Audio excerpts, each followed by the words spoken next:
نحمدہ ونصلی علی رسولہ الکریم۔ قال الامام حجۃ الاسلام شاہ ولی اللہ دہلوی۔ مقصد ثانی در دلائل عقلیہ بر خلافت خلفاء کہ ماخوذ باشند از استقراء احوال و افعال پیغمبر صلی اللہ علیہ وسلم۔ گزشتہ ہم نے رمضان میں یہ حقیقت شاہ صاحب نے بیان کی تھی کہ میں نے یہ فصل خلفائے راشدین کی خلافت کے عقلی دلائل پیش کرنے کے لیے یہ فصل مقرر کی گئی ہے۔ فصل کا عنوان تھا فصل ہفتم در اقامت دلیل عقلی بر خلافت خلفاء۔ پچھلی 6 فصلوں میں شاہ صاحب نے دلائل جو قرآن و حدیث سے تھے، آیات قرآنیہ سے تھے، اس کی روشنی میں چاروں خلفائے راشدین کی بالترتیب خلافت کے دلائل واضح کیے تھے، اور اس 7ویں فصل میں شاہ صاحب کے پیش نظر یہ بات تھی کہ وہ عقلی دلائل کے ذریعے سے بھی خلفائے راشدین کی خلافت کا اثبات کرنا چاہتے ہیں۔ اس فصل کے آغاز میں شاہ صاحب نے کہا تھا کہ ہم سب سے پہلے تو دلیل عقلی کی حیثیت متعین کی تھی، اس کی تعریف کی تھی کہ دلیل عقلی سے مراد یہاں کیا ہے۔ شاہ صاحب نے کہا دلیل عقلی سے مراد یہ قطعی نہیں ہے اور نہ یہ ہو سکتا ہے کہ جو تاریخ گزر چکی ہے وہاں معین اشخاص کے حوالے سے تاریخ کو عقلی بنیادوں پر کوئی دلیل اس تناظر میں پیش کی جائے کہ تاریخ سے ماوراء کوئی بات کی جائے۔ تاریخ نقل ہوتی ہے، جو واقعہ گزر چکا ہے وہ گزر چکا ہے، اس کے لیے کسی منطق کی دلیل کی ضرورت نہیں ہوتی۔ ہماری یہاں دلیل عقلی سے مراد شاہ صاحب نے کہا تھا کہ ہر دلیل کے 2 مقدمے ہوتے ہیں، صغریٰ اور کبریٰ۔ تو دلائل عقلی سے مراد یہاں شاہ صاحب نے کہا تھا یہ ہے کہ اس 2 مقدموں میں سے ایک مقدمہ عقلی ہے، ایک تو ظاہر ہے کہ نقلی ہوگا، تاریخ ہے، اور ایک مقدمہ اس کا جو ہوگا وہ عقلی ہوگا، لیکن ایسا عقلی ہوگا کہ شریعت اس کی تصدیق کرتی ہوگی، شریعت سے اس عقلی دلیل کو ایک سند ملتی ہوگی۔ تو یہ عقلی دلائل، ان سے ہم نے خلفائے راشدین کی خلافت ثابت کی ہے۔ پھر اس کے حوالے سے بھی شاہ صاحب نے فرمایا تھا وہاں کہ یہ دلیل عقلی جو ہے اس کی بھی 2 قسمیں ہیں۔ پہلی قسم، اس میں اول عقلی محض، محض عقلی ہے، بغیر استناد بشرع ثابت شود، شریعت کی سند کے بغیر بھی عقلی طور پر وہ ثابت شدہ مقدمہ ہے، لیکن یہ لازمی اور ضروری ہے کہ شریعت اس کی تصدیق کرے۔ مقدمہ تو مکمل عقلی ہو لیکن شریعت اس کی تصدیق کرے، پہلی قسم یہ تھی۔ اور دوسری قسم یہ تھی کہ دلائل شرعیہ کا استقراء کر کے، جائزہ لے کر، ڈیٹا کلیکٹ کر کے اس سے جو ایک عقلی نتیجہ سامنے آتا ہے، تو وہ عقلی نتیجہ وہ ایک مقدمے پر مشتمل ہو۔ دوسری بات یہ تھی، تو شاہ صاحب نے فرمایا تھا کہ ہم اس فصل کو 2 حصوں میں تقسیم کریں گے، 2 مقصد کا عنوان دیا ہے شاہ صاحب نے۔ مقصد اول تو دلیل عقلی کا جو پہلا دورہ ہے، پہلی قسم ہے، اس پر مبنی ہوگی۔ یہ جو مقصد اول تھا یہ ہم نے رمضان میں، گزشتہ رمضان میں پڑھ لیا اور نشر ہو چکا ہے۔ دوسرا مقصد جو ہے وہ آج ہم شروع کر رہے ہیں کہ ایسی دلیل عقلی خلفائے راشدین کی خلافت پر کہ جس کے بارے میں شاہ صاحب نے کہا ہے کہ جو نبی اکرم صلی اللہ علیہ وسلم کے اعمال، احوال اور افعال کا ڈیٹا کلیکٹ کرنے سے، استقراء کرنے سے ہمارے سامنے آیا ہے۔ ہم جانتے ہیں جب منطق یا عقل کی بات ہوتی ہے، لاجک کی بات ہوتی ہے، تو ایک منطق استقرائیہ ہوتی ہے اور ایک منطق استخراجیہ ہوتی ہے۔ تو منطق استخراجیہ کی بنیاد پر پہلی دلیل تھی، پہلا مقصد تھا، اور یہ جو گفتگو ہے یہ منطق استقرائیہ پر مبنی ہے کہ آپ نے مختلف جزیات کو جمع کر کے جب پورے ڈیٹا کو پیمائش کیا تو اس سے جو اصول کلی سامنے آتا ہے، جو مقدمہ سامنے آتا ہے، یہ گویا کہ آپ نے اپنے استقراء سے جائزہ لے کر آپ نے ڈیٹا کو مجموعی طور پر چھان بین کر کے اس نتیجے پر پہنچے ہیں۔ تو یہ منطق استخراجیہ کے اصول پر یہاں شاہ صاحب نے گفتگو کی ہے۔ اس لیے شاہ صاحب اس کے شروع میں بیان فرما رہے ہیں کہ مقصد ثانی جو ہے اس فصل کا، در دلائل عقلیہ برخلافت خلفاء، خلفائے راشدین کی خلافت پر دلائل عقلیہ اس دوسرے مقصد میں بیان ہوں گے، اور وہ دلائل عقلیہ جو ہیں وہ ماخوذ ہیں پیغمبر صلی اللہ علیہ وسلم کے افعال، احوال کا استقراء کرنے سے، جائزہ لینے سے، مجموعی مطالعہ کرنے سے، یا ماخوذ باشند از مقدمات مسلمہ عند المسلمین، یا یہ دلائل عقلیہ جو ہے ماخوذ ہیں ایسے مقدمات پر جو تمام مسلمانوں کے ہاں جو بھی کلمہ لا الہ الا اللہ محمد رسول اللہ پڑھتے ہیں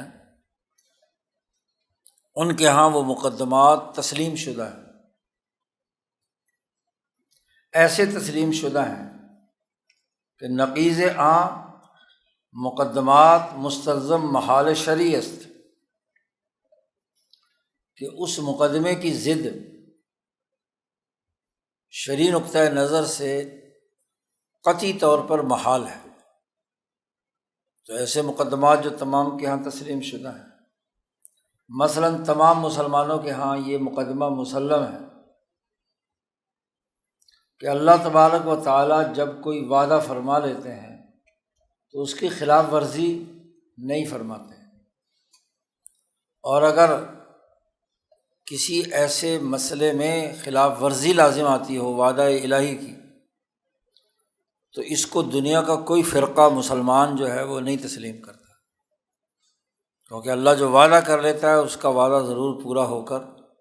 رہتا ہے۔ اسی طریقے سے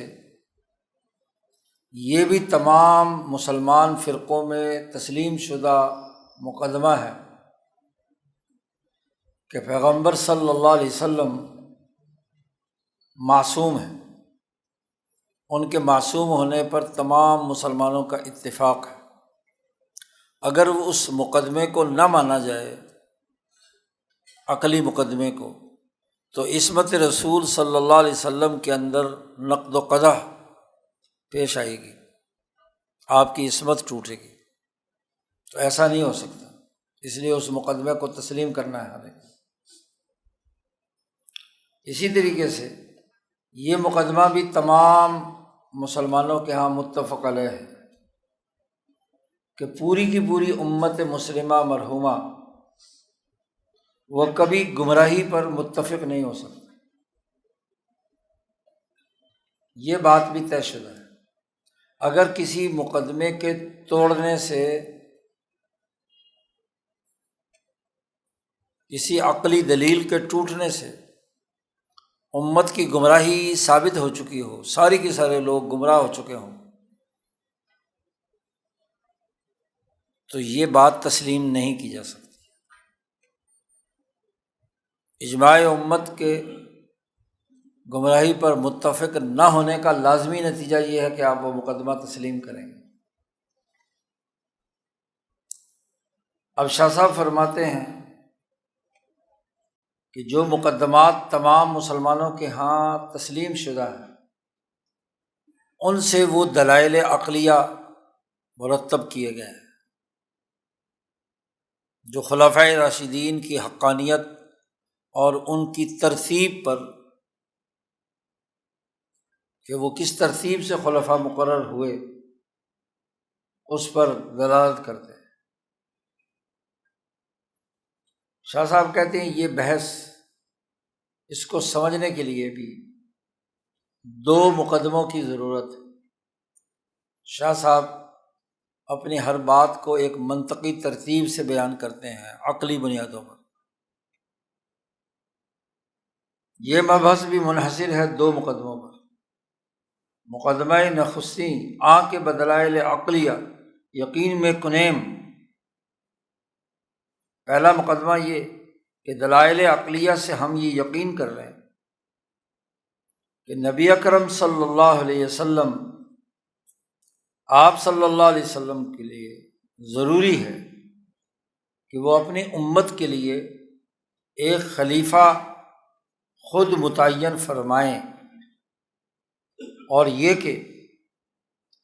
جس کو خلیفہ مقرر کریں اس کی فرما برداری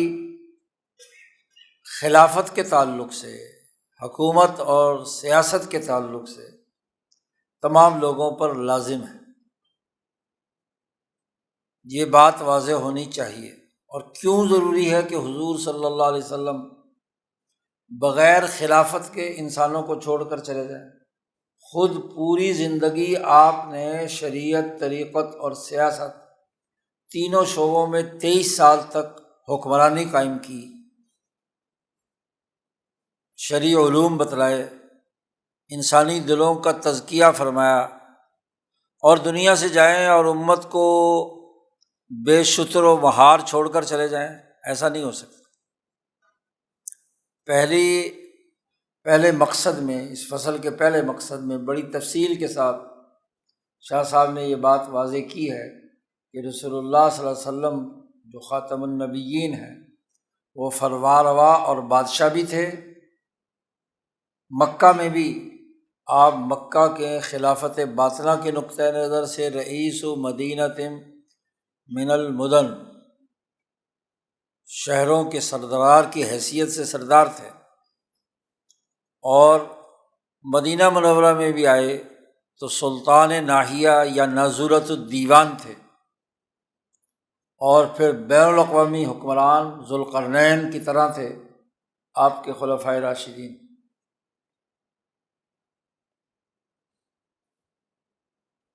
تو پہلا مقدمہ تو یہ دلائل سے یہ یقینی طور پر ثابت ہو جائے کہ رسول اللہ صلی اللہ علیہ وسلم نے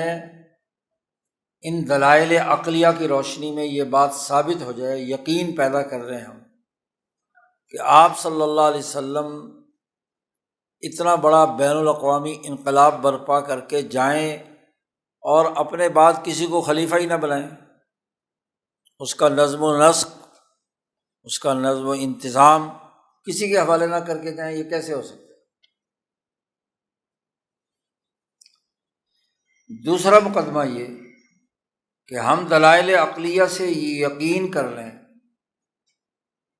کہ اگر نبی اکرم صلی اللہ علیہ وسلم اپنی امت میں خلیفہ متعین کرتے تو یہ بات لازم تھی کہ زبان مبارک سے اگر آپ براہ راست اپنا خلیفہ متعین کرتے تو یہ بات طے شدہ تھی کہ آپ کے خلیفہ پہلے صدیق اکبر ہوتے، اور پھر عمر فاروق، ان کے بعد عثمان ذو النورین، اور ان کے بعد حضرت علی المرتضیٰ رضی اللہ تعالیٰ عنہ۔ یہ دوسرا مقدمہ ہے۔ تو شاہ صاحب نے یہاں اس فصل کے اس مقصد کو یا دلائل عقلیہ کو بھی دو مقدموں میں تقسیم کر دیا، اور ایسی لاجواب بحث کی ہے اور اس کے لیے ایسے بہترین دلائل جمع کیے ہیں کہ عام طور پر ذہن ادھر جاتا ہی نہیں جدھر شاہ صاحب کا ذہن گیا ہے، عقلی طور پر اس کو سمجھانے کے لیے۔ یہ وہ شاہ صاحب کا تجدیدی کردار ہے کہ دین کو ایک مربوط انداز میں اور ایک پورے تاریخی تسلسل میں سمجھ کر عقلی انداز میں بات کو سمجھایا ہے۔ بڑی خوبصورت گفتگو کی ہے آگے شاہ صاحب نے اس حوالے سے۔ تو پہلا مقدمہ سب سے پہلے شاہ صاحب بیان کرنا چاہتے ہیں، ھذا اوان الشروع فی المقدمۃ الاولی۔ اب ہم پہلے مقدمے میں شروع کرنے کا وقت ہو چکا ہے، اب ہم ادھر متوجہ ہوتے ہیں۔ لیکن اس پہلے مقدمے کو سمجھنے سے پہلے شاہ صاحب کہتے ہیں ایک اہم ترین نقطہ بھی سمجھ لینا ضروری ہے۔ پیش از شروع در تقریر نقطہ است مہمہ، ایک اہم ترین نقطہ سمجھنا ضروری ہے۔ ایک راسخ فی العلم کی حیثیت سے اپنی بات ایک بڑی منطقی ترتیب سے شاہ صاحب سمجھانا چاہتے۔ پہلے ایک نقطہ سمجھ لیجئے میں اہم ترین، اور وہ اس نقطے کا تعلق دلائل کی ترتیب اور ان دلائل کی بنیاد پر جو مسائل ہیں ان کی تقریب برمعرفت او موقوف است۔ اس نقطے کے سمجھنے پر ہمارے دلائل کی ترتیب اور اس کو تمہارے ذہن کے مسائل کو سمجھنے کے حوالے سے ذہن کے قریب کرنے کی صورت اس نقطے پر موقوف ہے۔ اس لیے پہلے یہ نقطہ ضرور سمجھیں۔ لوگ شور و شغب کر کے تاریخ کو گڑبڑ کر دیتے ہیں اور جو دلائل کی ترتیب ہے اسے سمجھتے نہیں ہیں، تو اس کے لیے ضروری ہے کہ یہ نقطہ پیش نظر رہے۔ وہاں نقطہ است کہ مراد ما از تعیین خلیفہ کے بوجوب و لزوم زبان میں کشائم۔ پہلی بات تو یہ سمجھ لیجئے کہ خلیفہ کی تعیین سے متعلق کہ خلیفہ کا تعین کرنا واجب اور لازم تھا، ضروری تھا۔ یہ جو ہم بات کہہ رہے ہیں کہ خلیفہ کی تعیین جو لازم اور واجب تھی، اور اس کو ثابت کرنے کے لیے ہم اپنی زبان کھول رہے ہیں، اس کا پہلے مطلب سمجھو۔ ہم یہ کہہ رہے ہیں کہ رسول اللہ صلی اللہ علیہ وسلم 23 سالہ نبوت مکمل کر کے دنیا سے تشریف لے جا رہے ہیں، تو آپ پر واجب اور لازم تھا کہ آپ اپنے بعد کسی کو کیا ہے خلیفہ مقرر کریں۔ ایسے شتر بے مہار امت کو چھوڑ کر تو نہیں جا سکتے۔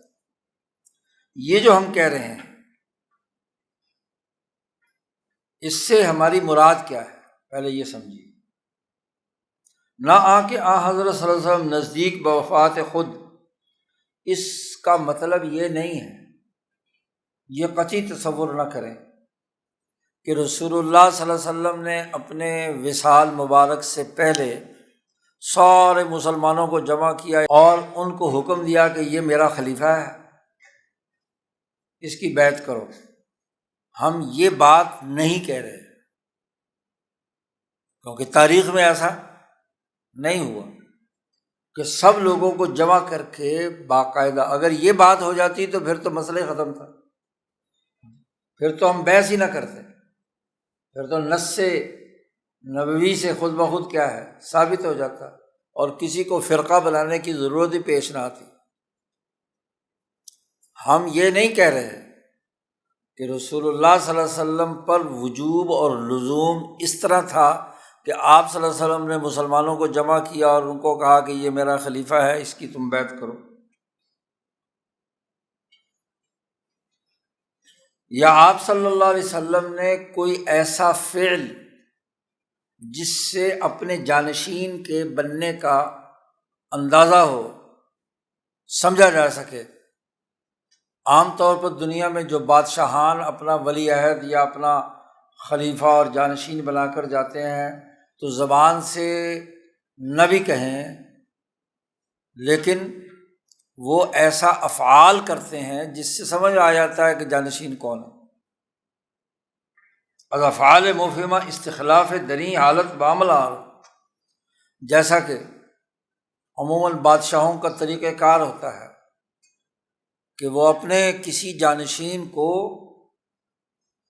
اس کو تخت پر بٹھا دیتے ہیں اپنی زندگی میں ہی، اور جو بادشاہی کیپ ہے یا تاج ہے، ہاں جی، چتر ہے، سایہ بان، سیکورٹی جو ہے اس کو دے دیتے ہیں، ولی عہد کو دی جاتی ہے،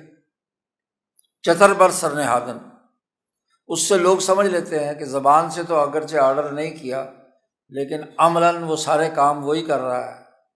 تو اس سے سمجھ لیتے ہیں کہ لوگ کیا ہے کہ یہ خلیفہ ہے۔ حضور صلی اللہ علیہ وسلم نے یہ کام بھی نہیں کیا، کوئی تخت تھا ہی نہیں جس کے اوپر کسی کو بٹھاتے، کوئی چتر تھا ہی نہیں جو کسی کے سر پر رکھتے۔ ہماری خلافت کے لزوم کے حوالے سے یہ قطعی طور پر مطلب نہیں ہے کہ مسلمانوں کے اجتماع کے ذریعے سے ان کو حکم دیا ہو کہ یہ فلانا خلیفہ ہے، اور نہ ہی یہ کہ کوئی ایسا فعل کیا ہو کہ جس کے ذریعے سے کیا ہے استخلاف کا اعلان ہو، بلکہ مراد ما یعنی نہ سیاست میں عام طور پر جانشین مقرر کیا جاتا ہے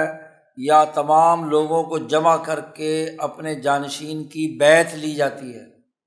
جو دنیا میں سیاسیات کا عام طریقہ کار ہے ملکوں اور حکومتوں کا، ایسا ہرگز ہماری مراد نہیں ہے، بلکہ ہماری مراد یہاں پر جو جس دلیل کو ہم ثابت کرنا چاہتے ہیں وہ ایجاب شرعی ہے، مثل سائر شرعیات، یعنی محض سیاست کی بات نہیں ہے کہ بیعت کر کے لوگوں کو لوگوں میں سے کسی ایک کو جانشین بنا دیا ہو یا کسی کو تخت پر بٹھا دیا ہو، یہ مراد ہماری نہیں ہے، بلکہ ہماری مراد یہ ہے کہ یہ ایسا واجب شرعی ہے جیسے تمام ایجابات شرعیہ میں ہوتا ہے، مثلاً وضو شرعی حکم ہے، غسل شرعی حکم ہے، نماز شرعی حکم ہے، زکوٰۃ شرعی حکم ہے، تمام جتنے بھی عبادات، مناکحات، مبایعات، اقضیہ، فیصلے، عدالتی فیصلے و جراحات در عمر شریف خود امت را مکلف ساخت، جیسے آپ نے ان تمام چیزوں کا مکلف باقی مسلمانوں کو بنایا، اسی طریقے سے خلافت قائم کرنا تمام مسلمانوں پر ایجاب شرعی ہے کہ وہ امت محمدیہ کا نظم و نسق قائم کرنے کے لیے ایک کردار ادا کرے۔ خلافت ایک وجوب شرعی ہے جیسے نماز، روزہ، زکوٰۃ، اس لیے ہماری عقائد کی کتابوں میں سیاسی نظام کا، مسلمانوں کے سیاسی نظام کا قائم ہونا اس کے بنیادی عقائد میں شامل ہے۔ مسلمان بغیر خلافت اور حکومت کے نہیں رہ سکتے، کیونکہ اس کے بہت سارے کام حکومت سے وابستہ ہے، عدالتی فیصلے ہیں، قانون سازی ہے، جمعہ ہے، عیدین ہے، باقی امور ہیں۔ تو مسلمانوں کے حقوق اور فرائض کی ادائیگی کے لیے ان کو اپنا نظام حکومت قائم کرنا ہے، یہ ایسے ہی وجوب شرعی ہے جیسے وضو، جیسے نماز، جیسے زکوٰۃ، جیسے باقی چیزیں۔ ہم جو یہ بات کہہ رہے ہیں کہ رسول اللہ صلی اللہ علیہ وسلم پر اپنا خلیفہ بنانا، خلافت کا نظام بنانا، آپ صلی اللہ علیہ وسلم نے یہ کام اسی طریقے سے کیا ہے جیسے کیا ہے نماز روزہ وغیرہ کو وجوب واجب شرعی قرار دیا ہے۔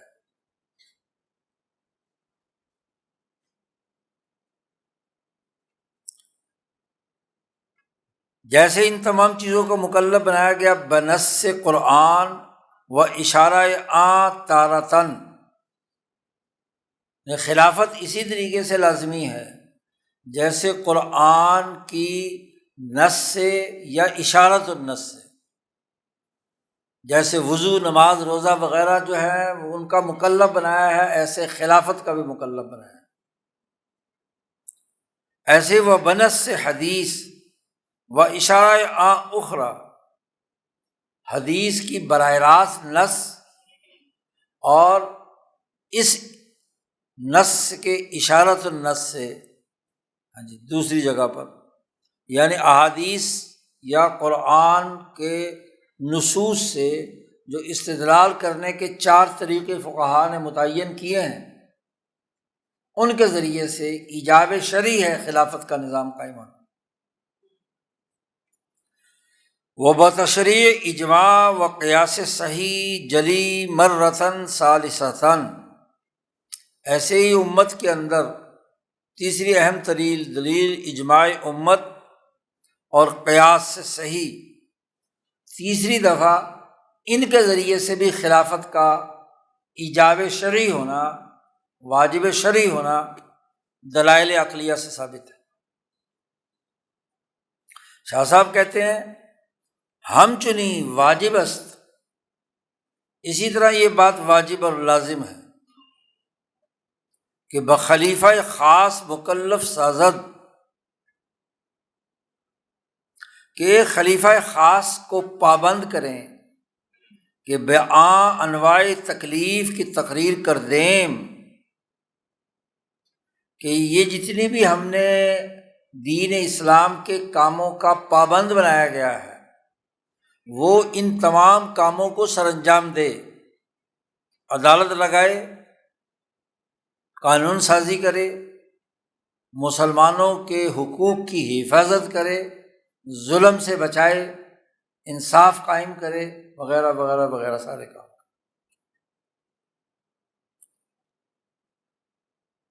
شاہ صاحب کہتے ہیں کہ بفہم ای نکتہ شغب عظیم منتفع میں گردد، یہ نکتہ اگر آپ کو سمجھ میں آ گیا کہ خلافت قائم کرنا ایسا ہی واجب شرعی ہے جیسے باقی دین کے تمام اعمال کا مسلمانوں کو مکلف بنانا واجب شرعی ہے، یہ اگر آپ کو نکتہ سمجھ میں آ گیا تو بہت سے شور و غوغا جو خلافت کے حوالے سے کیے جاتے ہیں وہ سب ختم ہو جائیں گے۔ یہ بات اچھی طرح سمجھ لیں۔ پھر شاہ صاحب نے یہاں ایک اور بحث بھی چھیڑ دی اور فرمایا کہ طائفہ اہل سنت در صدد خلافت خلفاء بنص ثابت شدہ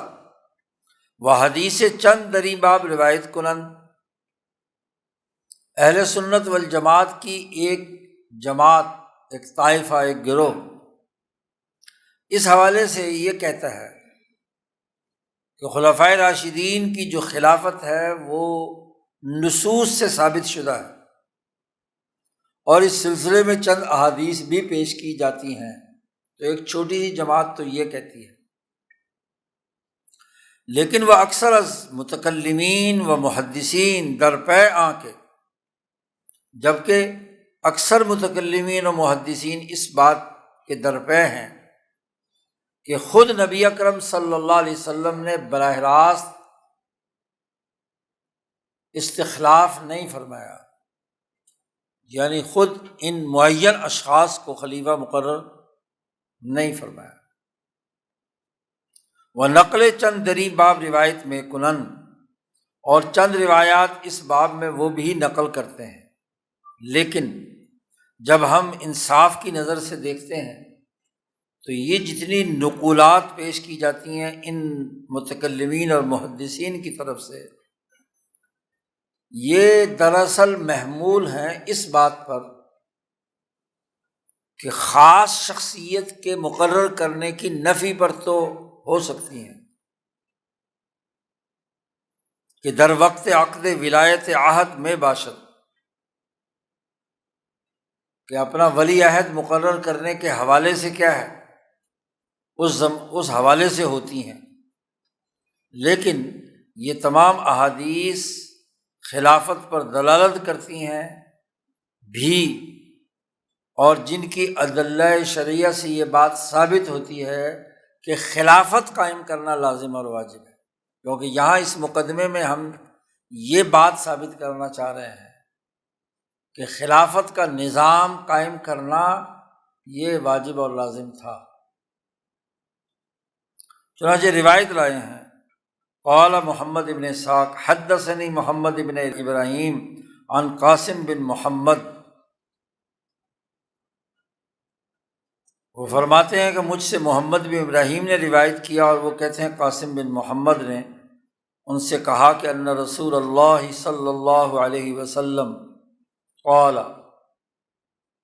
یہ تفصیلی قصہ پیچھے گزر چکا ہے کہ رسول اللہ صلی اللہ علیہ وسلم جب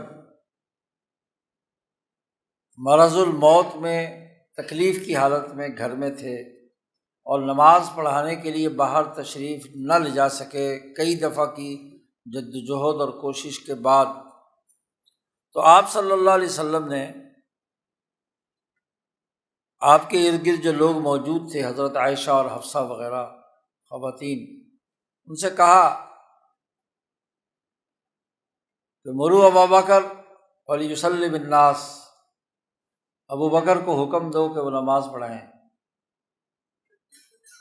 تو خود عائشہ فرماتی ہیں کہ میں نے حضور صلی اللہ علیہ وسلم سے عرض کیا کہ ابو بکر، ان کے دل میں رقت ہے، نرمی ہے،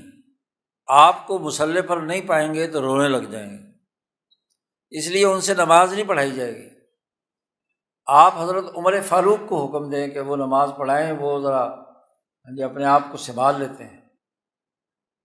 آپ کے نہ ہونے کی وجہ سے ان کے دل پر جو رقت طاری ہوگی تو اس کی وجہ سے نماز نہیں پڑھا سکیں گے ابو بکر، لیکن حضور صلی اللہ علیہ وسلم نے پھر کہا کہ ابو بکر سے کہو کہ نماز پڑھائیں۔ تو اسی دوران کسی نے باہر پیغام بھیج دیا، بلکہ بلال نے آ کر عمر فاروق سے کہا کہ آپ نماز پڑھائیں، تو عمر فاروق نے نماز شروع کر دی۔ اللہ اکبر کی آواز حضور صلی اللہ علیہ وسلم نے سنی کہ عمر نے نماز شروع کی ہے، تو رسول اللہ صلی اللہ علیہ وسلم نے حین سمع تکبیر عمر رضی اللہ عنہ فی الصلاۃ، کہ جب انہوں نے عمر فاروق کی تکبیر کی آواز سنی تو فرمایا این ابو بکر، ابو بکر کہاں ہے، وہ کیوں نہیں پڑھا رہا؟ یا باللہ ذالک والمسلمون، اللہ بھی انکار کرتا ہے ابو بکر کے علاوہ کوئی نماز نہ پڑھائے، اور مسلمان بھی انکار کرتے ہیں۔ تو یہ بڑی واضح بات، بلکہ ایک روایت میں یہ آتا ہے کہ عمر فاروق نماز پڑھا چکے تھے، پھر حضور صلی اللہ علیہ وسلم نے تیسری دفعہ انہیں حکم دیا کہ جاؤ ابو بکر سے کو نماز پڑھائے۔ بلکہ عائشہ صدیقہ فرماتی ہے میں نے حفصہ کو بھی اپنے ساتھ ملا لیا، اور ہم دونوں نے کہا حضور صلی اللہ علیہ وسلم سے کہ ابو بکر سے نماز نہیں پڑھائی جائے گی، آپ عمر سے کہیں۔ تو حضور صلی اللہ علیہ وسلم نے ان سے کہا کہ انتن صواحب یوسف، وہ جو یوسف علیہ السلام کے سامنے وہ خواتین نے جو معاملہ کیا تھا، مروا ابا بکر فلیصلی بالناس، ابو بکر کو حکم دو کہ وہ نماز پڑھائیں۔ پھر ابو بکر صدیق مصلی پر کھڑے ہوئے اور انہوں نے نماز پڑھائی۔ وہ کہتے ہیں فلولا مقالۃ قالها عمر عند وفاتہ، اگر عمر فاروق کا وہ مقالہ جو انہوں نے اپنی وفات کے وقت فرمایا کہ مسلمانوں کو کوئی شک نہیں تھا کہ رسول اللہ صلی اللہ علیہ وسلم نے ابو بکر ہی کو خلیفہ بنایا، ولیکنہ قال عند وفاتہ، وفات کے وقت کہا تھا کہ ان استخلف فقد استخلف من هو خیر منی۔ عمر فاروق نے اپنی وفات کے وقت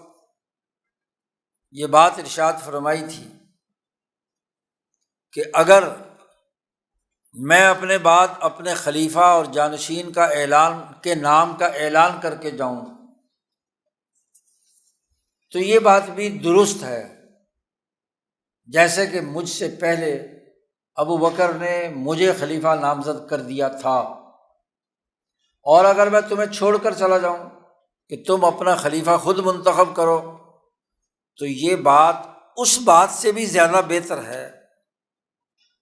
یہ بات تو وہ ہے جو رسول اللہ صلی اللہ علیہ وسلم نے کی تھی کہ اپنی طرف سے نام لے کر خلیفہ مقرر نہیں کیا اور یہ کہہ دیا کہ یا اب اللہ والمسلمون۔ اس لیے عمر فاروق رضی اللہ تعالیٰ عنہ نے ہی سب سے پہلے ابو بکر کی بیعت کی اور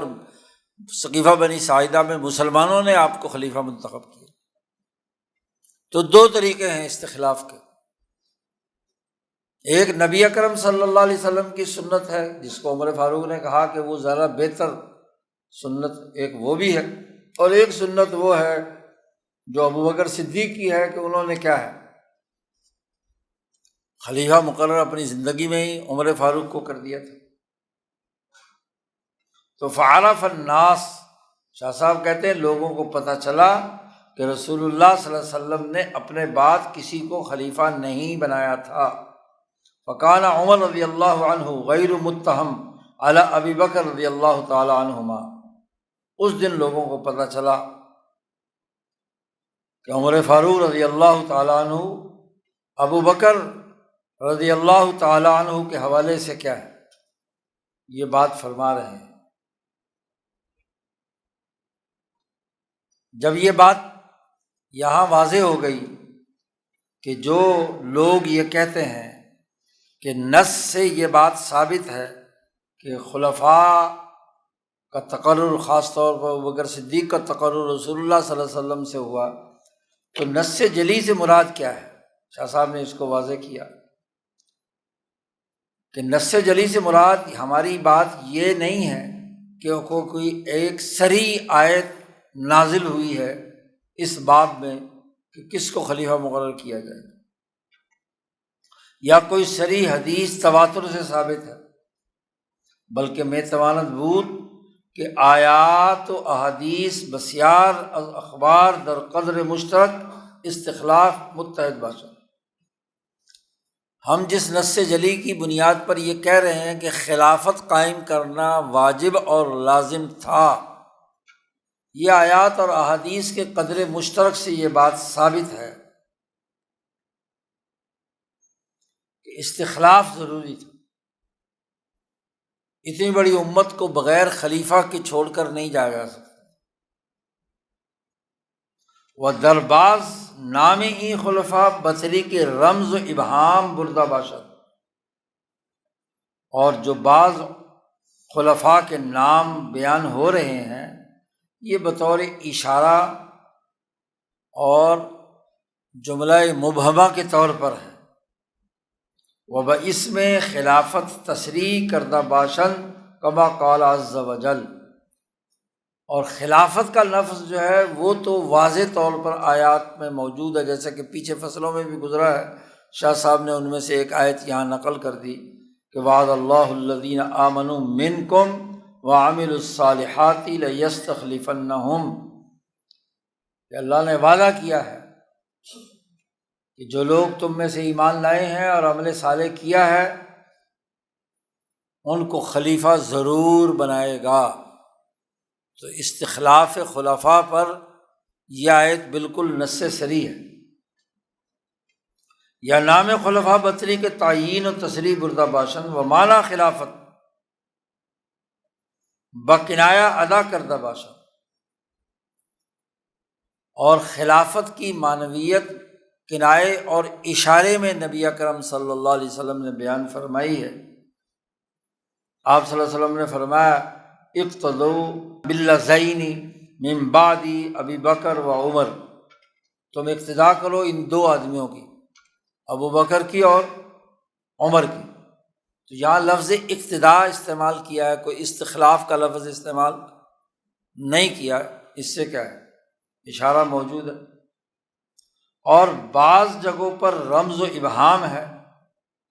جیسا کہ اللہ پاک نے فرمایا الذین ان مکناہم فی الارض اقاموا الصلاۃ، ان کو جب خلیفہ بنایا جائے گا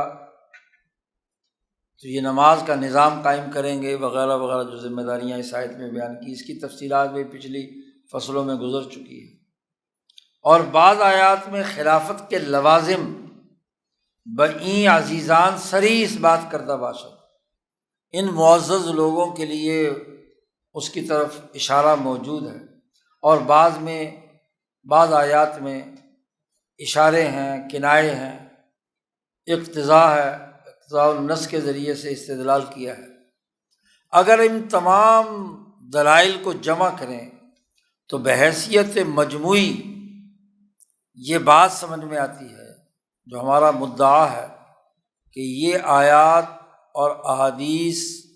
قطعی دلیل ہیں کہ خلافت کا قائم کرنا اور اس کا پابند بنانا یہ لازمی اور ضروری ہے۔ شاہ صاحب کہتے ہیں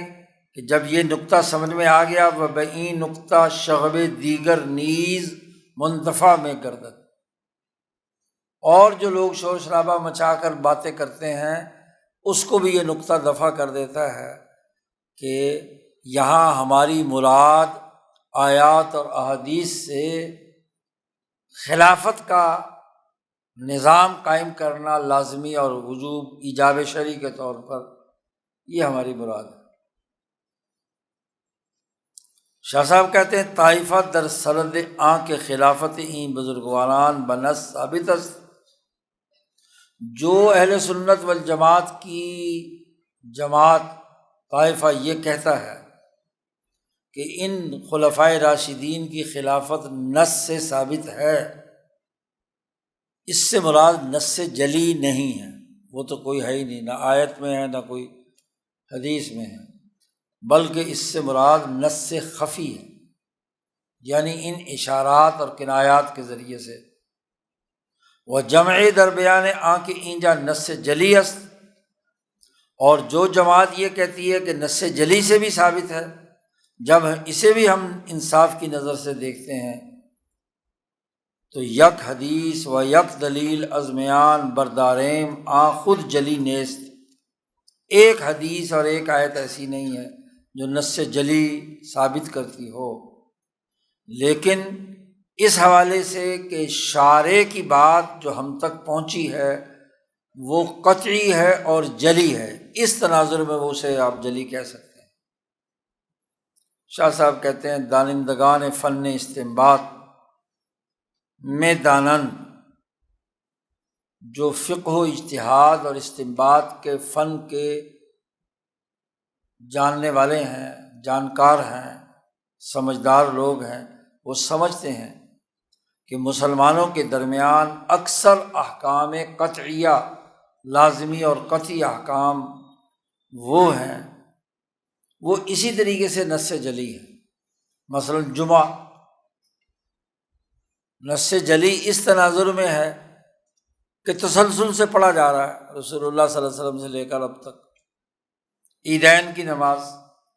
وہ اسی طریقے پر نص جلی ہے، ورنہ تو ان کے حوالے سے ایسی واضح نصوص جو متواتر ہوں اور جو اعلیٰ درجے کی ہوں، تو اس تناظر میں تو بات نہیں ہے، چونکہ تواتر سے چلی آ رہی ہیں تو اسی طریقے سے احکام قطعی ہیں۔ تو شاہ صاحب نے یہ نقطے واضح کیے ہیں کہ جو ہم بات کہنا چاہ رہے ہیں اس کا دائرہ کار کیا ہے،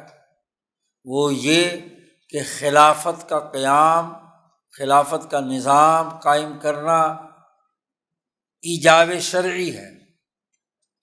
وجوب شرعی ہے،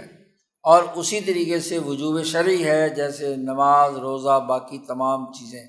یہ بات جب سمجھ میں آ گئی تو شاہ صاحب کہتے ہیں ہم اصل گفتگو کی طرف جاتے ہیں، چوں ای نقطہ ممہد شد، جب تمہیں یہ نقطہ اچھی طرح سمجھ میں آ گیا تو جو اب ہم اصل بات کے راز کی طرف، جو بات ہے اصل سخن رویم، اس کی طرف ہم جا رہے ہیں۔ اس کے لیے شاہ صاحب نے 5-6 دلائل دیے ہیں، یعنی دلائل عقلیہ پیش کیے ہیں۔ تو مقدمہ اولیٰ کا تعلق دلائل عقلیہ سے تھا، اور ان دلائل عقلیہ سے یہ ثابت کرنا چاہتے ہیں کہ خلافت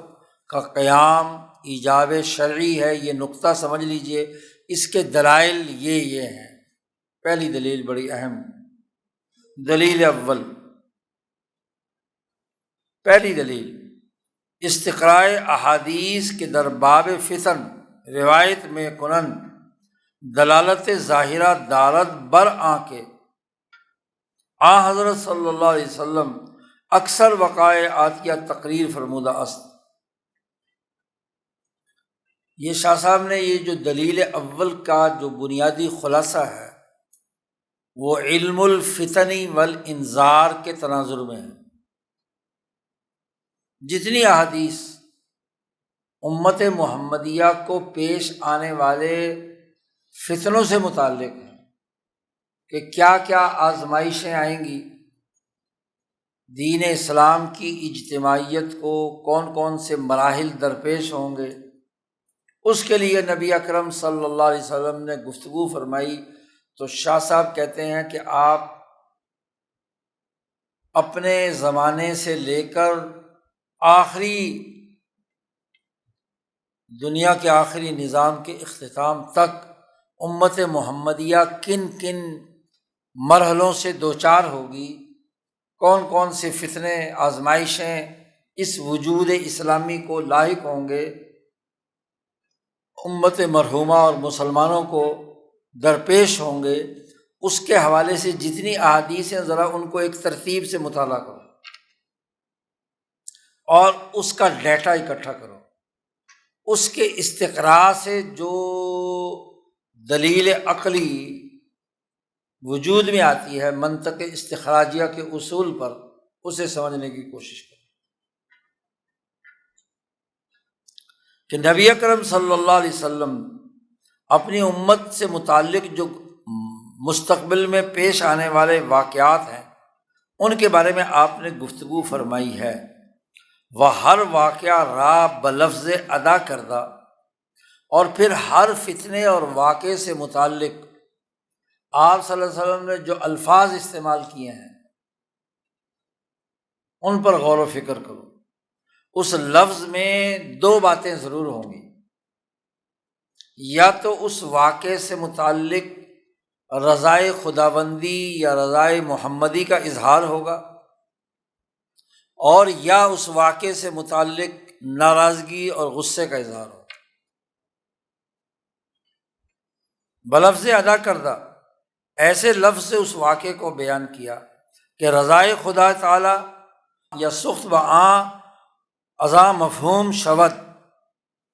کہ ناراضگی کا اظہار ان جملوں سے ہو رہا ہے یا اللہ کی رضا کا اظہار ان جملوں سے ہو رہا ہے۔ شاہ صاحب کہتے ہیں کہ جب یہ مقدمہ تمہیں سمجھ میں آ گیا، چوں ہی مقدمہ را بشناسیم بحد سے قوی یقین میں نمائیم، تو ہم علم الفتن کے تناظر میں امت کے تمام واقعات کا استقراء کریں تو ہمیں اس سے یہ اندازہ ہوتا ہے مضبوط، حد سے قوی، اس کی بنیاد پر ہم یقین کرتے ہیں کہ حضرت صلی اللہ علیہ وسلم نے خلیفہ اول بھی مقرر کیا، خلیفہ ثانی، خلیفہ ثالث کہ تمام لوگ جو جتنے بھی تینوں خلفاء ہیں جو نبی اکرم صلی اللہ علیہ وسلم کے بہت قریب تھے، و در اختلاف قوم در استخلاف ایشاں فتنہ بر میں ساخت، اور ان کے خلافت کے زمانے میں جتنے فتنے پیدا ہوئے اس کی نشاندہی کی۔ ایسے ہی ان خلفاء کے زمانے میں جو بڑے بڑے کام سر انجام پانے ہیں مثلاً فارس اور روم کی فتح کہ ان کا نظام درم برم ہوگا، یہ آپ صلی اللہ علیہ وسلم نے فرما دیے۔ خلافت ابو بکر میں کیا ہوگا، عمر کی خلافت میں کیا ہوگا، عثمان کی خلافت میں کیا ہوگا، علی المرتضیٰ کی خلافت میں کیا ہوگا، ان کے بارے میں جو امت محمدیہ کو مسائل یا فتنے پیش آ سکتے تھے وہ بھی، اور جو ان ادوار میں امت محمدیہ نے بڑے بڑے کام سر انجام دینے ہیں ان کی نشاندہی بھی نبی اکرم صلی اللہ علیہ وسلم نے فرما دی۔ عاقل میں توانت تجویز کرد کہ اہم مہمات را بگزارد، عقل مند یہ سمجھ لے گا کہ آپ صلی اللہ علیہ وسلم نے امت کو قیامت تک پیش آنے والے واقعات کی اہم باتیں بتلا دی تھی۔ وَدَرْ بیان امور جزیہ اہتمام نمایاں، یہاں تک کہ جزئی امور کے سلسلے میں بھی کچھ بیانات آپ صلی اللہ علیہ وسلم نے واضح کیے۔ وَدَرْ بیان امور جزیہ اہتمام نمایاں سبحانک ھذا بہتان عظیم، جزیات کی تو بات نہیں ہے، البتہ جو مین بڑے بڑے بنیادی امور ہیں وہ واضح کر دیے۔ شاہ صاحب کہتے ہیں جب میں یہ بحث لکھنے لگا ہوں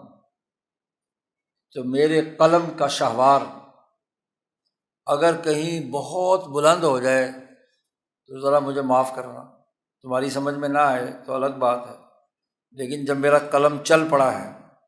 دری مبحث جواد قلم، میرے قلم کا گھوڑا اگر شرفاً او شرفین استنان نمایت ادھر ادھر بلند مقام پر بھاگ دوڑ کرے، چہ ضرور کہ کج عنان او کردہ شود، تو اپنے قلم کی لگام میں کیوں کھینچ لوں، چل رہا ہے تو پھر چلنے سے ہی آگے۔ شاہ صاحب نے اب یہاں بڑی اہم بات اسی حوالے سے علم الفتن کے تناظر میں بلند گفتگو شروع کی ہے۔ بداں اسعدک اللہ تعالی، یہ بات سمجھ لو، اللہ تعالیٰ تمہیں نیک بختی عطا کرے۔ سننے والوں، شاہ صاحب نے کہا دیکھو بات سمجھو، یہ جو علم الفتن کے تناظر میں حضور صلی اللہ علیہ وسلم نے جو گفتگو کی ہے اس کی بنیاد کیا ہے۔ شاہ صاحب فرماتے ہیں کہ حضرت صلی اللہ علیہ وسلم خاتم النبیین است،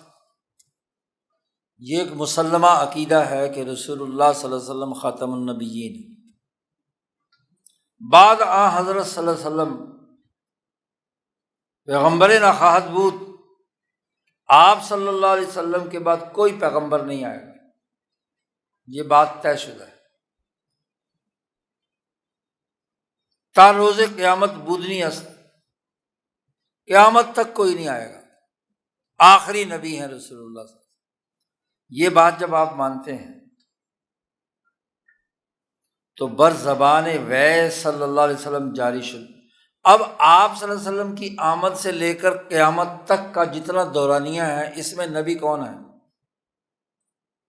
رسول اللہ صلی اللہ علیہ وسلم۔ تو آپ نے اس پورے دورانیے کے بارے میں آپ کی زبان مبارک سے باتیں جاری ہوئی ہیں۔ ایسا نہیں ہو سکتا کہ ایک نبی اپنی جس امت کے لیے مبعوث ہوا ہے اب اس امت کے حال احوال کے بارے میں کوئی گفتگو نہ کرے۔ موسیٰ علیہ السلام نے اپنے دور کی امت کے بارے میں گفتگو کی، عیسیٰ علیہ السلام نے اپنے دور کی امت کے بارے میں گفتگو کی، اب رسول اللہ صلی اللہ علیہ وسلم تو خاتم النبیین ہے، آپ کے بعد تو کوئی نبی آئے گا ہی نہیں، تو قیامت تک کے واقعات رسول اللہ صلی اللہ علیہ وسلم نے بیان فرما دیے، کوئی اہم واقعہ نہیں چھوڑا جو رسول اللہ صلی اللہ علیہ وسلم نے اپنے دنیا میں آمد سے لے کر قیامت تک انسانیت کے حوالے سے بیان نہ کیا ہو، خاص طور پر امت محمدیہ کے حوالے۔ پھر جو باتیں آپ کی زبان مبارک سے نکلی ہیں وہ حضرت صلی اللہ علیہ وسلم رضائے حق جل وعلا بنسبت بعض عام وقائع وسخط او تعالی بنسبت بعض بیان فرمائے، آپ صلی اللہ علیہ وسلم کی زبان مبارک سے ان واقعات کے ضمن میں انسانوں کے حوالے سے اللہ تبارک و تعالیٰ نے جن واقعات کے حوالے سے رضامندی کا اظہار کیا ہے اسے بھی، اور جن جن واقعات کے ضمن میں ناراضگی اور غصے کا اللہ کا اظہار ہے وہ نبی اکرم صلی اللہ علیہ وسلم کی زبان مبارک سے چھلک رہا ہے، آپ کی گفتگو کے انداز اور اسلوب سے سمجھ رہا ہے۔ تا نعمت تمام شود و حجت قائم گردد، تاکہ وہ نعمت مکمل ہو جائے جس کو اللہ نے کہا الیوم اکملت لکم دینکم و اتممت علیکم نعمتی۔ آپ اس کا ترجمہ سنتے ہیں، اتمام نعمت سے مراد مولانا سندھی فرماتے ہیں خلافت، خلافت کا نظام ہے۔ تو نعمت کا اتمام تبھی ہوگا کہ جو امت محمدیہ آپ صلی اللہ علیہ وسلم نے تشکیل دی ہے، جو دین جس انسانیت میں قائم کیا ہے، اس کے ارتقاء کی قیامت تک کی تاریخ بیان کر دیں کہ یہ حکومت اور خلافت کے راستے میں کن کن مراحل سے گزرے گی اور کون کون سے واقعات اس کو پیش آئیں گے۔ وہ حجت قائم گردد، پس بر آ حضرت صلی اللہ علیہ وسلم ہما آ وقائع منکشف گشت، چنانچہ نبی اکرم صلی اللہ علیہ وسلم پر اپنی امت کے تمام واقعات قیامت تک منکشف ہو گئے، آپ کے سامنے آ گئے کہ یہ امت کو کن کن مرحلوں سے گزرنا پڑے گا، کون کون سے مراحل سے یہ گزرے گی امت، یہ آپ پر منکشف ہوئے۔ و رضا و سخت بنسبت ہر یک اذہاں نمودار گردید، اور وہ جتنے واقعات اس امت پر گزریں گے ان میں سے کون سا واقعہ اس امت کے لیے ناراضگی کا باعث ہے اللہ تعالیٰ کی طرف سے، یا اللہ تعالیٰ یا ناراضگی کی بنیاد پر اللہ تعالیٰ وہ کام کریں گے، ان کو کوئی سزا دے رہے ہوں گے، یا ان کے اوپر کوئی خوشی اور رضا کا اظہار کر رہے ہوں، یہ بھی نمودار ہو گیا آپ کے سامنے۔ شاہ صاحب نے اس پر تفصیلی گفتگو کی ہے جی۔ حجت اللہ البالغہ کا جو نبی اکرم صلی اللہ علیہ وسلم کی سیرت پر جو گفتگو ہے اس میں بھی اسی طریقے سے تعویل الاحادیث میں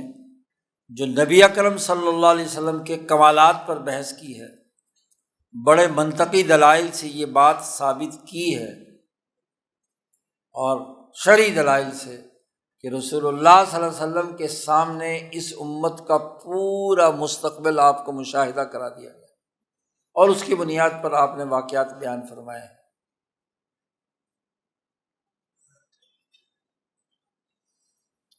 وَوَيْ صلی اللہ علیہ وسلم بہما آ در بعض اوقات خبردادن، اور نبی اکرم صلی اللہ علیہ وسلم نے ان میں سے بعض اوقات وہ واقعات جو امت کو پیش آنے والے ہیں وہ آپ صلی اللہ علیہ وسلم نے کیا ہے ان سے لوگوں کو باخبر کیا ہے، خبر دی ہے، مانند کسے کے اس طریقے سے آپ نے خبر دی ہے کہ جیسے آپ صلی اللہ علیہ وسلم نے اپنی ظاہری آنکھوں سے دیکھ رہے ہیں کہ امت ان مرحلوں سے گزر رہی ہے، بچشم ظاہر میں بینت، بعض بحسب تقریبات واحدتاً بعد واحدتاً تن بیان فرمودن، تو جیسے جیسے تقریب یا کوئی واقعہ پیش آیا، ہاں جی کوئی موقع پیش آیا، تو آپ صلی اللہ علیہ وسلم نے یکے بعد دیگرے ان تمام باتوں کو بیان فرمایا۔ وہ حکمت مقتضی است کہ ہما واقع مبین شد بالاستیعاب اجمالاً و تفصیلاً، حکمت کا تقاضا یہ ہے کہ وہ تمام واقعات بیان کر دیے جائیں بالاستیعاب، مکمل طور پر، اجمالی طور پر بھی اور تفصیلی طور پر۔ تو آپ صلی اللہ علیہ وسلم نے اپنی احادیث، گویا کہ علم احادیث کے مطالعے کا ایک اہم فن امام شاہ ولی اللہ دہلوی نے یہاں واضح کیا ہے۔ عام طور پر علم حدیث یا اسی طریقے سے آپ صلی اللہ علیہ وسلم کے فرمودات کا مطالعہ اس حوالے سے کیا جاتا ہے کہ وضو کے کیا مسائل بیان کیے، اس کی ترتیب کیا ہے، طہارت کے کیا ہے، نماز کے کیا ہے، زکوٰۃ کے کیا ہے، حج کے کیا ہیں، وغیرہ وغیرہ۔ فرمودات کو جمع کر کے اس میں سے جو قوانین نکلتے ہیں وہ بیان کیے جاتے ہیں۔ لیکن خلافت اور حکومت سے متعلق تمام احادیث کا علم الفتن والانذار کے تناظر میں مطالعہ کر کے اس میں سے کیا ہے اصول اور قوانین اخذ کرنا، یہ وہ علم اور فن ہے جس کی طرف شاہ صاحب توجہ دلا رہے ہیں۔ شاہ صاحب کہتے ہیں اگر امروز خفائے واقع شدہ باشد، اگر آج لوگوں کو ان واقعات جو حضور نے تو بیان کر دیے تھے، لوگوں کو نہیں معلوم، مخفی ہیں لوگوں سے، اس وجہ سے کہ بسبب نسیان روات، راوی جو حدیث کے تھے درمیان میں کہ وہ بھول گئے، یا بسبب صعوبت تطبیق وصف کل برصورت خاصہ واقع شد، یا اس وجہ سے نہیں کہ مشکل ہونے کی وجہ سے مختلف حدیثوں میں تطبیق پیدا کرنا علماء کے لیے مشکل تھا، اس لیے بات سمجھ میں نہیں آ رہی انہیں۔ تو دو وجوہات سے، یعنی یا تو راوی خود بھول گیا، حضور نے تو بیان کیا تھا، قیامت تک مسلمانوں کی حالت، انسانوں کی حالت بیان کی تھی، کیونکہ انسانوں کے نبی ہے نا، تو انسان کن کن حالات سے گزریں گے سب بیان کیا تھا۔ یا تو راوی بھول گئے، اور یا مختلف مواقع پر آپ نے بیان کیا تو ان تمام کو جوڑ کر ایک علم کے طور پر مطالعہ کرنے میں لوگوں کو بڑی مشکل پیش آتی ہے، اہل علم کو تو اس لیے سمجھ نہیں آ رہا، خفا اس وجہ سے۔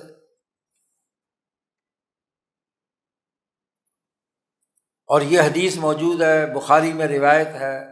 شاہ صاحب یہاں نقل بھی کر رہے ہیں۔ اما بیان اجمال، جہاں تک پوری انسانیت کا آپ صلی اللہ علیہ وسلم نے اپنی زندگی مبارک سے لے کر قیامت تک کے تمام واقعات کا اجمالی تذکرہ، اس کے حوالے سے حضرت حذیفہ بن یمان رضی اللہ تعالیٰ عنہ کی حدیث موجود ہے۔ حضرت حذیفہ فرماتے ہیں، بخاری اور مسلم دونوں کی روایت ہے، حضرت حذیفہ فرماتے ہیں کہ قام فینا رسول اللہ صلی اللہ علیہ وسلم مقاماً، ایک دفعہ رسول اللہ صلی اللہ علیہ وسلم ہمارے درمیان کھڑے ہوئے اور آپ صلی اللہ علیہ وسلم نے گفتگو فرمانا شروع کی۔ ما ترک شیئا یکون فی مقامہ ذالک الی قیام الساعہ، اپنے اس کھڑے ہونے کی جگہ سے لے کر جب آپ ہم سے خطاب فرما رہے تھے، اس وقت سے لے کر قیامت قائم ہونے تک کوئی بات ایسی نہیں چھوڑی جو آپ نے بیان نہ کی، سب کچھ بیان کر دیا۔ بخاری مسلم کی روایت ہے، حذیفہ بن الیمان کہتے ہیں کہ رسول اللہ صلی اللہ علیہ وسلم نے ما ترک شیئا، کوئی بات نہیں چھوڑی کہ اس لمحے سے جس لمحے آپ کھڑے تھے قیامت تک، الی قیام الساعہ، الا حدث بہ، آپ صلی اللہ علیہ وسلم نے وہ بیان کر دیا، کوئی چیز نہیں چھوڑی مگر بیان کر دی، پوری تفصیل بیان کر دی کہ انسانیت کن مرحلوں سے گزرے گی اور مسلمانوں کی کیا حالت ہوگی، کون کون سے یہ کارہائے نمایاں سر انجام دیں گے اور کون کون سے فتنے ان کو پیش آئیں گے، کون کون سے واقعات آئیں گے، کیونکہ کائنات کا مجموعی مطالعہ رسول اللہ صلی اللہ علیہ وسلم نے مشاہدہ کرایا گیا، تو کائنات کے مجموعی مطالعے، اس کے تضادات، اس کا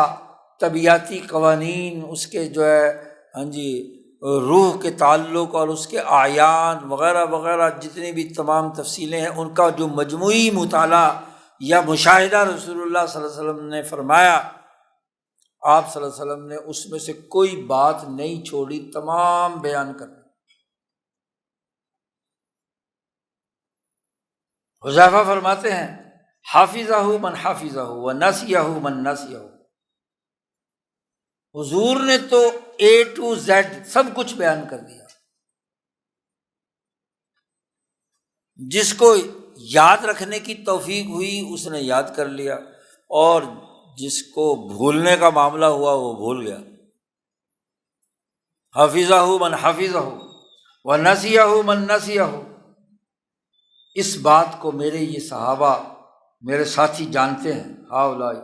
وَإِنَّهُ لَيَكُونُ مِنِّي الشَّيْءُ قَدْ نَسِيتُهُ فَأَرَاهُ فَأَذْكُرَهُ كَمَا يَذْكُرُ الرَّجُلُ وَجْهَ الرَّجُلِ إِذَا غَابَ عَنْهُ، کہتے ہیں میرے ساتھ بھی یہ معاملہ ہے کہ بسا اوقات ان میں سے کوئی چیز میں بھول جاتا ہوں،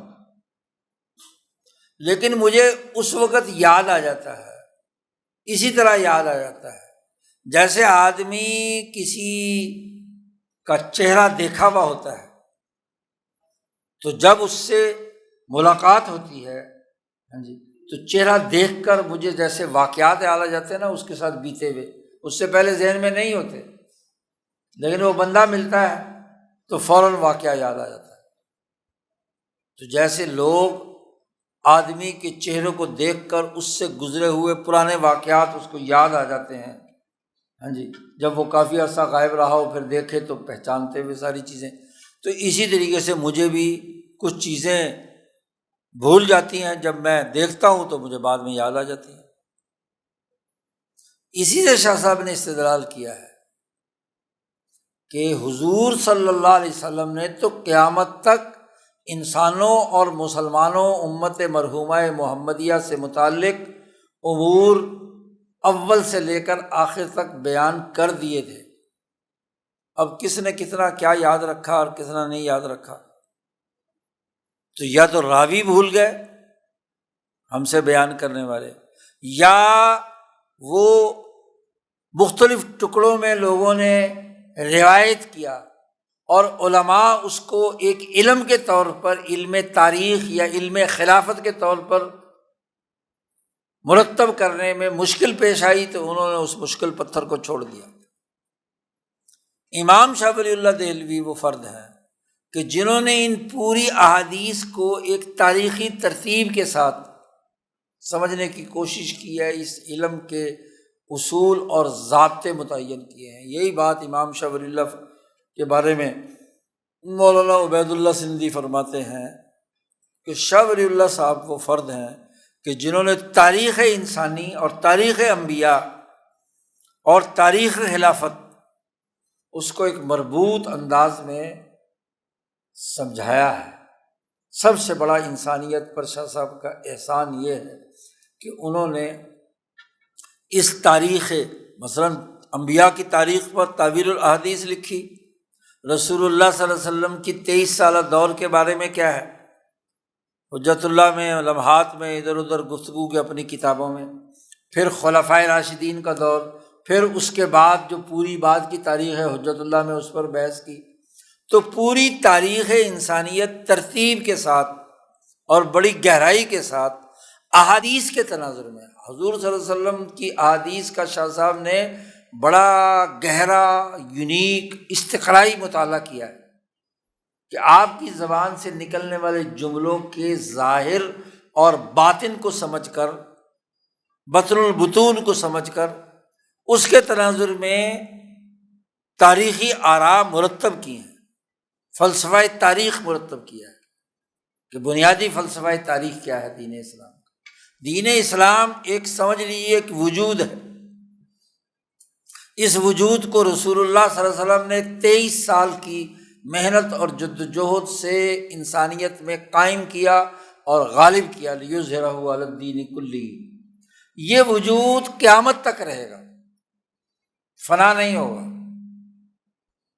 چاہے وہ ایک جماعت کی شکل میں کیوں نہ ہو۔ لا یزال طائفۃ من امتی قائمین علی الحق۔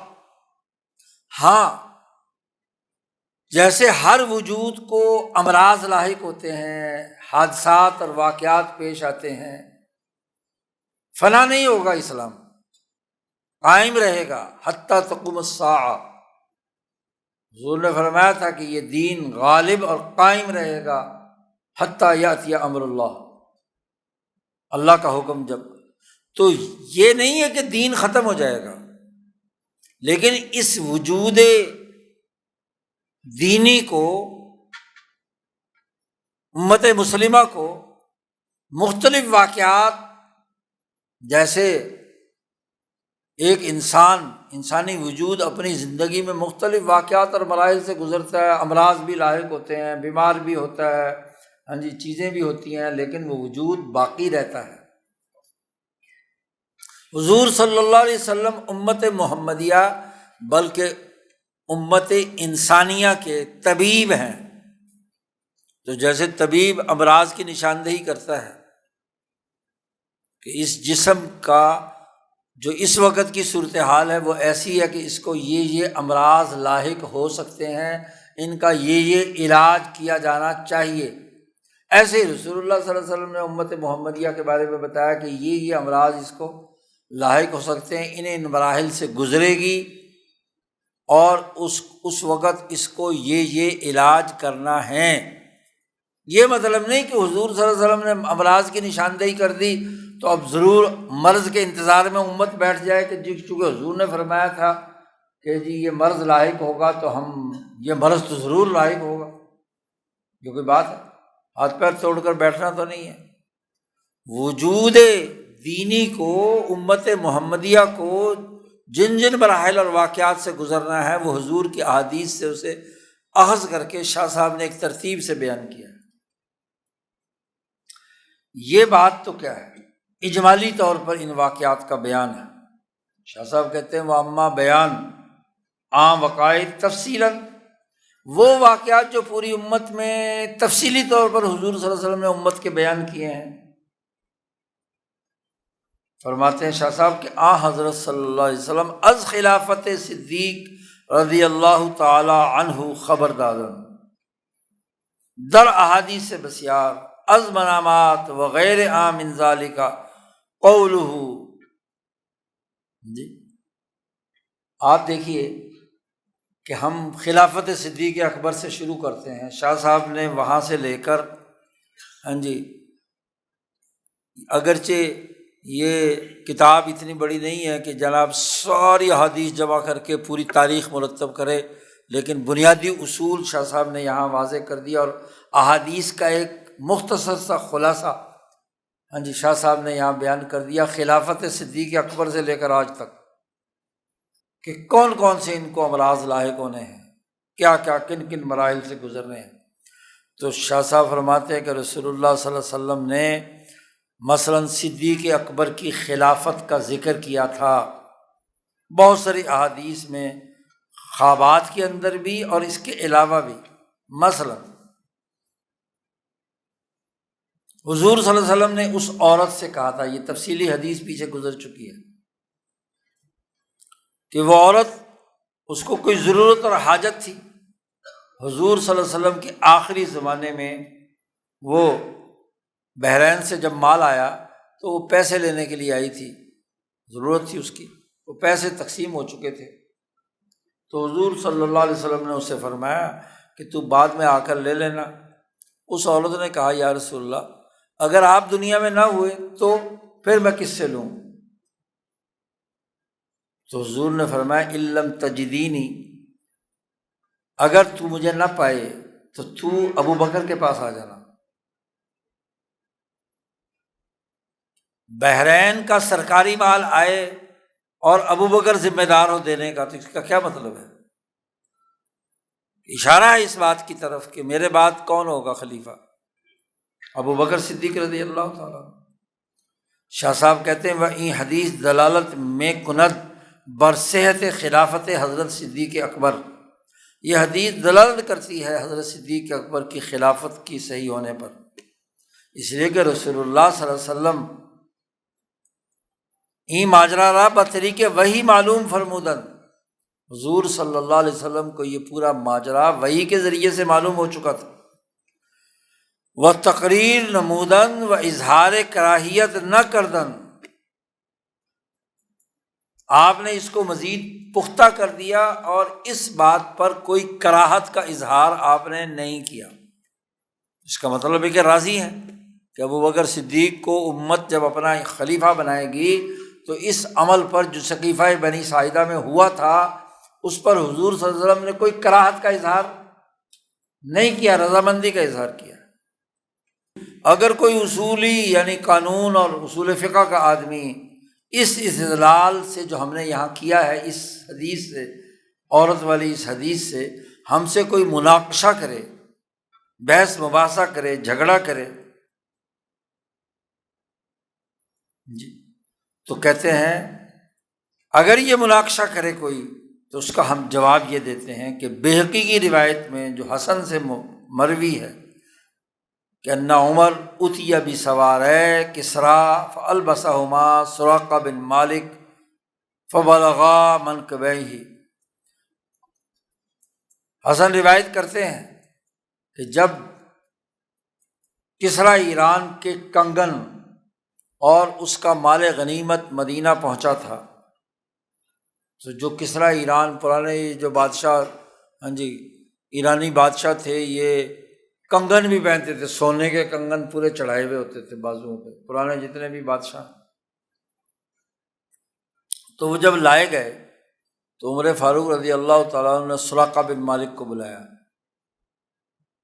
رضی اللہ تعالیٰ عنہ، اور ان کو وہ کنگن پہنا دیے، اور وہ اتنے سارے کے سارے ان کے بازو تک پورا کا پورا منکبیہ فبلغا منکبیہ۔ سراقہ بن مالک جن کا بدن کمزور تھا، کالا بدن تھا، بازو بھی چھوٹے چھوٹے تھے، کہاں کسریٰ ایران جو موٹا پلا ہوا تھا اور کہاں سراقہ، تو وہ پورے کنگن ان کے اوپر تک چلے گئے۔ تو حضرت عمر نے فرمایا الحمدللہ سوارے کسریٰ بن ہرمز فی یدے سراقہ بن مالک اعرابی من بنی مدلج۔ اللہ کا لاکھ لاکھ شکر ہے کہ کسریٰ بن ہرمز کے کنگن سراقہ بن مالک جو ایک دیہاتی ہے بنی مدلج کا، اس کے ہاتھوں میں ڈال دیے۔ یہ کنگن جو ہے یہ حضور صلی اللہ علیہ وسلم نے کہا تھا سراقہ بن مالک کو۔ سراقہ بن مالک وہ آدمی ہے کہ جب حضور صلی اللہ علیہ وسلم ہجرت فرما رہے تھے اور انہوں نے مختلف لوگوں کو حضور صلی اللہ علیہ وسلم کے پیچھے لگایا تھا، تو یہ سراقہ بھی ان لوگوں میں سے تھا، جس کو پتہ چلا یہ خلیج احمر کا جو کنارہ ہے وہاں پر ان کا خاندان رہتا تھا، انہوں نے خبر سنی کہ وہ اگر کوئی پکڑ کر لائے گا تو اتنا انعام ملے گا، تو یہ بھی گھوڑا لے کر دوڑ پڑا حضور صلی اللہ علیہ وسلم کے پیچھے۔ تو اس نے حضور صلی اللہ علیہ وسلم کو اور ابوبکر صدیق کو پا لیا، لیکن اس کا گھوڑا جیسے ہی آپ صلی اللہ علیہ وسلم کے قریب پہنچنے کی کوشش کی اس نے، تو وہ زمین میں دھنس گیا۔ حضور صلی اللہ علیہ وسلم نے ایسی دعا دی تھی کہ اس سے جان چھڑائے، تو اس کو اندازہ ہو گیا کہ یہ میرا گھوڑا 2-3 دفعہ ٹھوکر کھائی ہے اور اب زمین میں دھنس گیا ہے، تو اس نے معافی مانگی اور کہا کہ میں اب آپ کو کچھ نہیں کروں گا، بلکہ جو میرے پیچھے اس راستے پر آپ کو تلاش کرتے پھر رہے ہیں ان کو بھی میں کہوں گا کہ میں دیکھ آیا ہوں پیچھے کوئی نہیں ہے، ان کو بھی روک۔ لیکن اس نے آ کر حضور صلی اللہ علیہ وسلم سے کہا کہ مجھے اس کے بدلے میں انعام کیا ملے گا، کیونکہ میں اگر آپ کو پکڑوا دوں تو مجھے تو یہ ابو جہل انعام دے گا، آپ مجھے کیا انعام دیں گے؟ تو حضور صلی اللہ علیہ وسلم نے فرمایا تھا کہ میں تجھے انعام دیتا ہوں کہ کسریٰ ایران کے کنگن تجھے انعام میں ملیں گے۔ اس نے کہا جناب مجھے یہ لکھ کے دے دو، کسی پرچے پر ابھی لکھ کے دو نا، پتہ نہیں جب حکومت آئے گی تو دو گے کہ نہیں دو گے۔ ٹھیک ہے، تو ابوبکر صدیق سے کہا کہ اس کو لکھ دو کہ کسریٰ ایران کے کنگن تمہیں پہنائے جائیں گے۔ تو جیسے ہی وہ کنگن آئے تھے تو عمر فاروق کو یہ واقعہ معلوم تھا نا کہ یہ بات ہے، تو انہوں نے بلا کر کنگن ان کے اس میں پہنا دیا۔ یہ حدیث ہے کہ سونے کے کنگن سراقہ بن مالک کو عمر فاروق نے پہنائے۔ جب یہ حدیث فقہا کے سامنے سے گزری تو فقہا نے اس کو فقہی نقطہ نظر سے دیکھنا شروع کیا، تو سوال پیدا ہوا کہ مردوں کے لیے تو سونا پہننا ناجائز ہے، اور یہاں خلیفہ وقت امیر المومنین عمر فاروق جیسا سخت ترین آدمی سونا پہنا رہا ہے سراقہ بن مالک کو۔ چلو ویسے اگر دے دیتے تو الگ بات تھی، انہوں نے تو باقاعدہ ان کے بازو سامنے کروا کر خود اپنے دست مبارک سے کیا ہے ان کو کنگن پہنائے، تو یہ تو بڑا غیر شرعی کام ہو گیا کہ سونا حضور صلی اللہ علیہ وسلم میں مردوں کے لیے حرام ہے، اور ادھر سے کیا ہے سونا پہنا رہا خلیفہ وقت جو ہے سراقہ بن مالک، وہ بھی صحابی ہیں۔ تو امام شافعی رحمۃ اللہ علیہ نے اس پر جو گفتگو کی ہے، شاہ صاحب کہتے ہیں میرا جواب یہی ہوگا کہ انما البسہما سراقہ، یہ اس لیے پہنائے سراقہ بن مالک کو کنگن لأن النبی صلی اللہ علیہ وسلم، حضور صلی اللہ علیہ وسلم نے فرمایا تھا سراقہ سے، اور آپ اس کے دونوں جو بازو ہیں وہ دیکھ رہے تھے، اس پر نظر تھی، کان بکا قد لبست سوارے کسریٰ، میں دیکھ رہا ہوں تجھے کہ تو نے کسریٰ کے کنگن پہنے ہوئے ہیں اور اس کا پٹکا پہنا ہوا ہے، جو وہ پٹکا پہنتے تھے نا کمر کے گرد بادشاہ لوگ، اور کسریٰ کا تاج تمہارے سر پر رکھا ہوا میں دیکھ رہا ہوں۔ حضور صلی اللہ علیہ وسلم نے ایک بات مشاہدے کے طور پر سراقہ سے کہی کہ تمہارے بازوؤں میں کنگن دیکھ رہا ہوں، اور اب یہ بھی تو ایک حدیث ہے نا، اگر وہ حدیث ہے کہ کنگن یعنی سونا پہننا مردوں کے لیے ناجائز ہے، لیکن یہ بھی تو حدیث ہے کہ رسول اللہ صلی اللہ علیہ وسلم دیکھ رہے ہیں اور کہہ رہے ہیں سراقہ سے کہ میں تجھے تیرے بازوؤں میں وہ کنگن دیکھ رہا ہوں۔ تو یہ اعتراض صرف کرنا کہ یعنی یہاں سونا پہننا حلال نہیں ہے، اس حدیث سے کیسے استدلال کیا جا سکتا ہے؟ ہاں جی، کہ اس سے کوئی استدلال کر کے کہے کہ جی سراقہ جو ہے وہ اس نے اگر مرد کے نے پہنے یا عمر فاروق نے پہنائے تو اس کا مطلب یہ کہ سونا پہننا مرد کے لیے جائز ہو گیا؟ نہیں، ایک ہے عمومی قانون تمام لوگوں کے لیے، اور ایک ہے خصوص سراقہ بن مالک کی خاص واقعے کے پس منظر میں، کہ ایک اہم موقع پر جب کہ حضور صلی اللہ علیہ وسلم تک رسائی مل رہی تھی ابو جہل اینڈ کمپنی کو ہجرت کے موقع پر، اس موقع پر ایک آدمی قربانی دے رہا ہے اور اس کے لیے رسول اللہ صلی اللہ علیہ وسلم یہ انعام دے رہے ہیں، اور کیا سراقہ بن مالک جو ہے اس کے بعد ساری زندگی وہ کنگن ہی پہنے پھر رہے تھے؟ وہ تو اتنے بھاری تھے کہ ان کے لیے اٹھا کر چلنا ہی مشکل تھا۔ اس لیے اس سے یہ استدلال کرنے کا جو جواب امام شافعی نے دیا ہے وہی جواب میرا جواب ہے۔ شاہ صاحب کہتے ہیں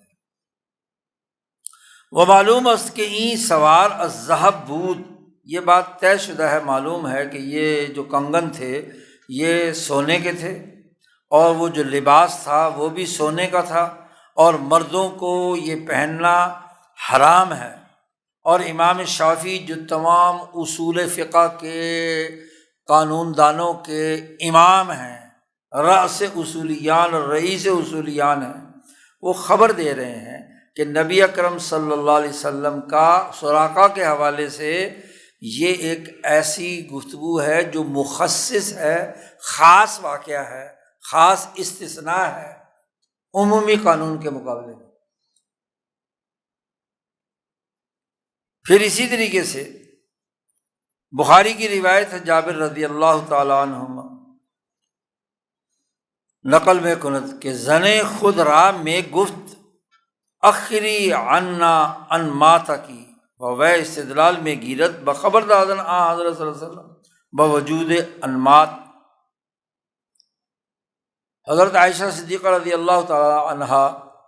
جی عورتوں کو اپنا گھر سجانے کی خواہش ہوتی ہے، تو وہ کہیں بازار گئیں، وہاں سے انہوں نے ایک اچھا تصویروں والا کوئی کپڑا بکھرا تھا، دھاریوں والا سمجھو، تصویریں تو نہیں تھیں، تو وہ خرید کر لے آئیں اور انہوں نے وہ کپڑا اپنے جو حجرہ مبارکہ ہے وہاں لٹکا دیا۔ تو نبی اکرم صلی اللہ علیہ وسلم تشریف لائے، اور آپ جب نماز پڑھی تو آپ صلی اللہ علیہ وسلم سلام پھیرنے کے بعد کہا کہ یہ پردہ ہٹا دیں میرے پاس سامنے سے، کراہت کا اظہار فرمایا۔ آخری انا انماتا کی، تو اس سے استدلال کیا ہے کہ رسول اللہ صلی اللہ علیہ وسلم کے پاس وجود انمات، یعنی اس زمانے میں اس طرح کا لباس یا اس طرح کی چیزیں موجود ہوتی تھیں، اور وہ سکوت فرمودن از انکار براں آپ صلی اللہ علیہ وسلم نے اس پر یعنی ہٹانے کی بات کہی ہے، اس کو باہر پھینکنے یا جلانے کی بات نہیں کی، تو یعنی اور کسی ضرورت کے لیے اسے استعمال کیا ہے، لیکن کیا ہے اپنے سامنے سے ہٹا دیا۔ تو فرماتے ہیں کہ یہ جو اصولی لوگ ہیں یہ اس طرح کی بات کرتے رہتے ہیں، پس این اصولی نہ استدلالات صحابہ لا یاد گرفت و نہ مذہب شیخ خود۔ تو یہ جو اصولی لوگ اعتراض کرتے ہیں میرے اس استدلال پر کہ میں نے اس عورت جس کو حضور نے فرمایا تھا کہ میرے بعد ابو بکر کے پاس آ جانا، تو اس سے ثابت ہوا کہ ابو بکر صدیق کی خلافت کی طرف اشارہ ہے۔ اس استدلال پر جو یہ منطقی لوگ اور یہ جو فقہی استنباطات کرنے والے لوگ ہیں، ان کے جو اصولی لوگوں کے اعتراضات ہیں، وہ ان باتوں کو نہیں سمجھ سکتے تو ان کے صحابہ کا استدلال اور انداز کا ہے۔ یہی بات شاہ صاحب نے امام بخاری رحمۃ اللہ علیہ کی جو ترجمۃ الباب کے حوالے سے گفتگو کی ہے، جو 14 نکات شاہ صاحب نے بخاری کے ابواب کے حوالے سے بیان فرمایا، ان میں ایک اہم بات یہ بھی بیان فرمائی، دیکھو ایک سماجی زندگی میں صحابہ کے استدلال کا کیا طریقہ تھا، تو بخاری ان کو سامنے رکھتے ہیں۔ اب عام طور پر جو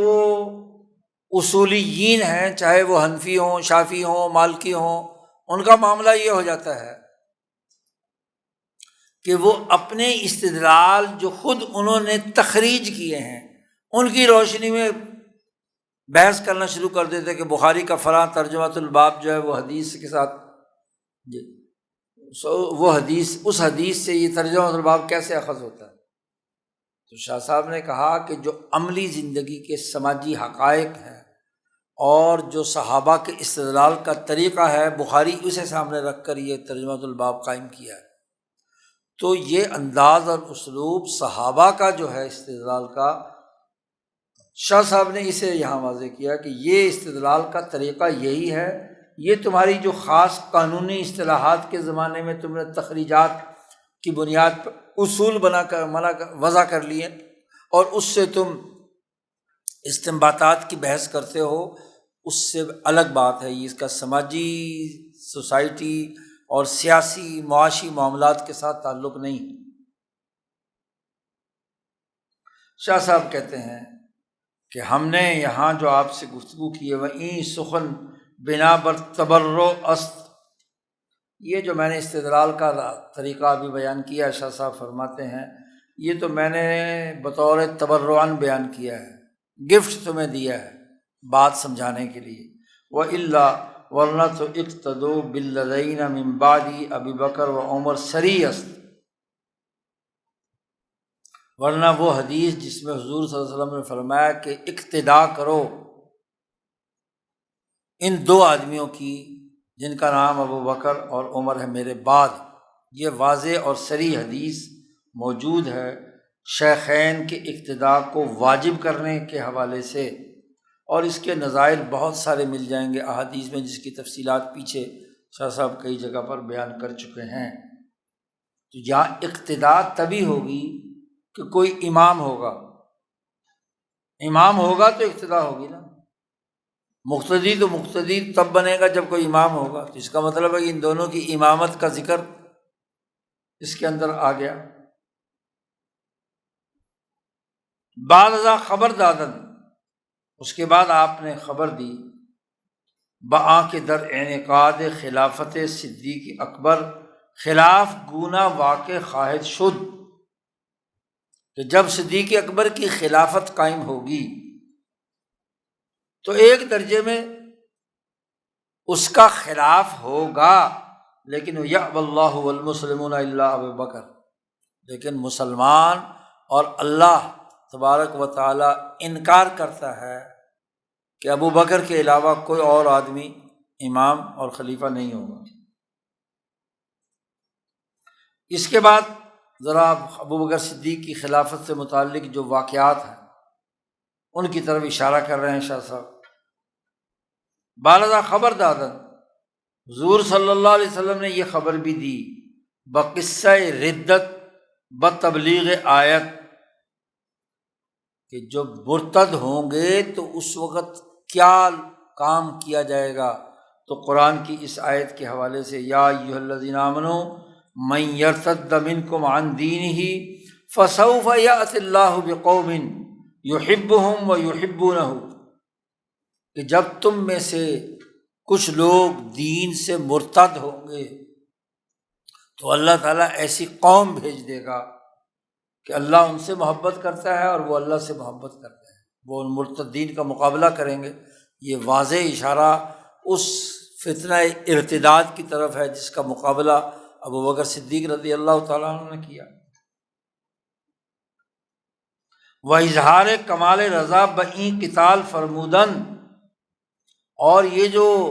ابو بکر صدیق نے مرتدین کے خلاف جنگ لڑی، اس پر بھی رضامندی کا اظہار ہے اس آیت میں۔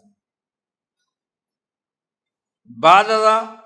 شاہ صاحب کہتے ہیں، ذرا تاریخ خلافت صدیق اکبر کے واقعات بیان کر رہے ہیں۔ بعد ازاں خبر دادن، خبر دی رسول اللہ صلی اللہ علیہ وسلم نے کہ فارس اور روم کے ساتھ لڑائی ہوگی، قتال ہوگا۔ در حدیث شیخین ان کے زمانے میں،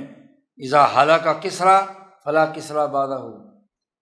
واذا ہلاک قیصر فلا قیصر بعدہ والذی نفسی بیدہ، حضور صلی اللہ علیہ وسلم نے فرمایا کہ اس ذات کی قسم جس کے قبضے میں میری جان ہے، تم کیسر و کسریٰ کے خزانوں کو ضرور خرچ کرو گے اللہ کے راستے میں۔ دیکھو یہ بھی عمر فاروق کے زمانے کی بات۔ اسی طرح حضور نے یہ بھی خبر دی کہ قرآن پاک جو ہے یہ مصحف کے اندر جمع کیا جائے گا۔ وہ خبر دادن بجمع قرآن در مصاحف بتبلیغ آیت، اس آیت کی تناظر میں کہ انا علینا جمعہ و قرآنہ، کہ یہ جو سورت قیامہ کی آیت میں ہے انا علینا جمعہ و قرآنہ، شاہ صاحب اس کو ابو بکر و عمر کے زمانے میں جو قرآن پاک کو مصحف کے اندر جمع کرنے والی بات ہے اس کا تذکرہ کیا ہے، بلکہ بخاری کتاب الوحی میں جہاں ابن عباس رضی اللہ تعالیٰ عنہما کی روایت لائے ہیں بخاری، تو شاہ صاحب نے وہاں اس کی تشریح میں وضاحت کی ہے کہ ابن عباس نے جو استدلال کیا ہے یہ اس کے بجائے اصل بات یہاں جمع ہوا قرآن کا تعلق خلفائے راشدین کے زمانے کے ساتھ ہے، کہ انہوں نے کیا ہے، قرآن پاک ہم پر لازم ہے کہ ہم اسے جمع کریں گے، اور ہم اس کے پڑھنے پڑھانے کی بھی کیا ہے، اس کا جب قرأت ہے، تو حضرت عثمان ذو النورین کے زمانے میں پوری دنیا میں قرآن پاک پھیلا اور اس کی جمع و قرأت کا سلسلہ شروع ہوا۔ وہ خبر دادن، نبی اکرم صلی اللہ علیہ وسلم نے ان خلفائے راشدین کے بارے میں یہ خبر بھی دی بخلافت فاروق در احادیث بسیار، کہ فاروق اعظم کی خلافت کا بھی ذکر کئی احادیث میں موجود ہے۔ مثلا وہ حدیث تفصیل پیچھے گزر چکی ہے کہ در حدیث نزع ذنوب و نوت باز بباز و امر کردن با اقتداء او در حدیث اقتداء، حضرت عمر فاروق کی خلافت کے حوالے سے وہ جو حدیث گزری تھی پیچھے کہ میں نے دیکھا کہ میں نے ایک کنویں میں سے ڈول پانی نکالے جتنی توفیق ہوئی ایک آدمی کی، پھر اس کے بعد ایک اور آدمی آیا اس نے 2 ڈول نکالے لیکن وفی نزعہ ضعف، اور اس کے بعد ایک اور آدمی آیا اس نے ڈول پہ ڈول نکالے اور پوری دنیا کو پانی پلا دیا، اس کے نکالنے میں بڑی طاقت اور قوت تھی۔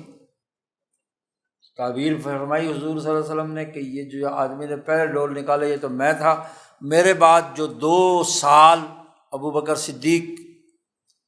ہاں جی، اور پھر اگلے سال جو ہیں عمر فاروق کے، اس کی طرف اشارہ کیا ہے۔ اسی طرح وہ ایک دوسرے کے ساتھ ہاں جی باندھنے والی روایت وہ بھی پیچھے گزری تھی۔ اسی طرح اس حدیث میں ابھی جو اقتداء کرنے کا ذکر ہے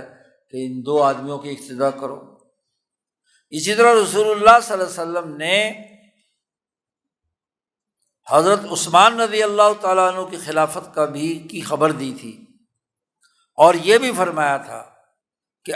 ان کے آخری زمانے میں حضرت عثمان پر مصیبت آئے گی، در آخری ایام میں وہ بلائے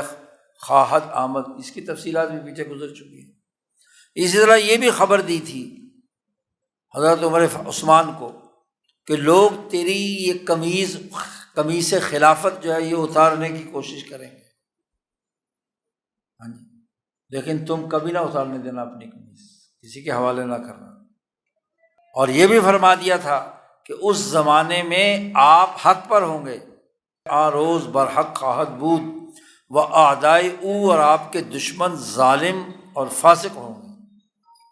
اور ان کو فرمایا تھا کہ اپنی قمیض مت اتارنا، قمیص لا نزع مکن۔ اسی طریقے سے رسول اللہ صلی اللہ علیہ وسلم نے خبر دی تھی حضرت علی المرتضیٰ کے بارے میں کہ آپ کو قریش کی جماعت کے ساتھ اختلاف ہوگا،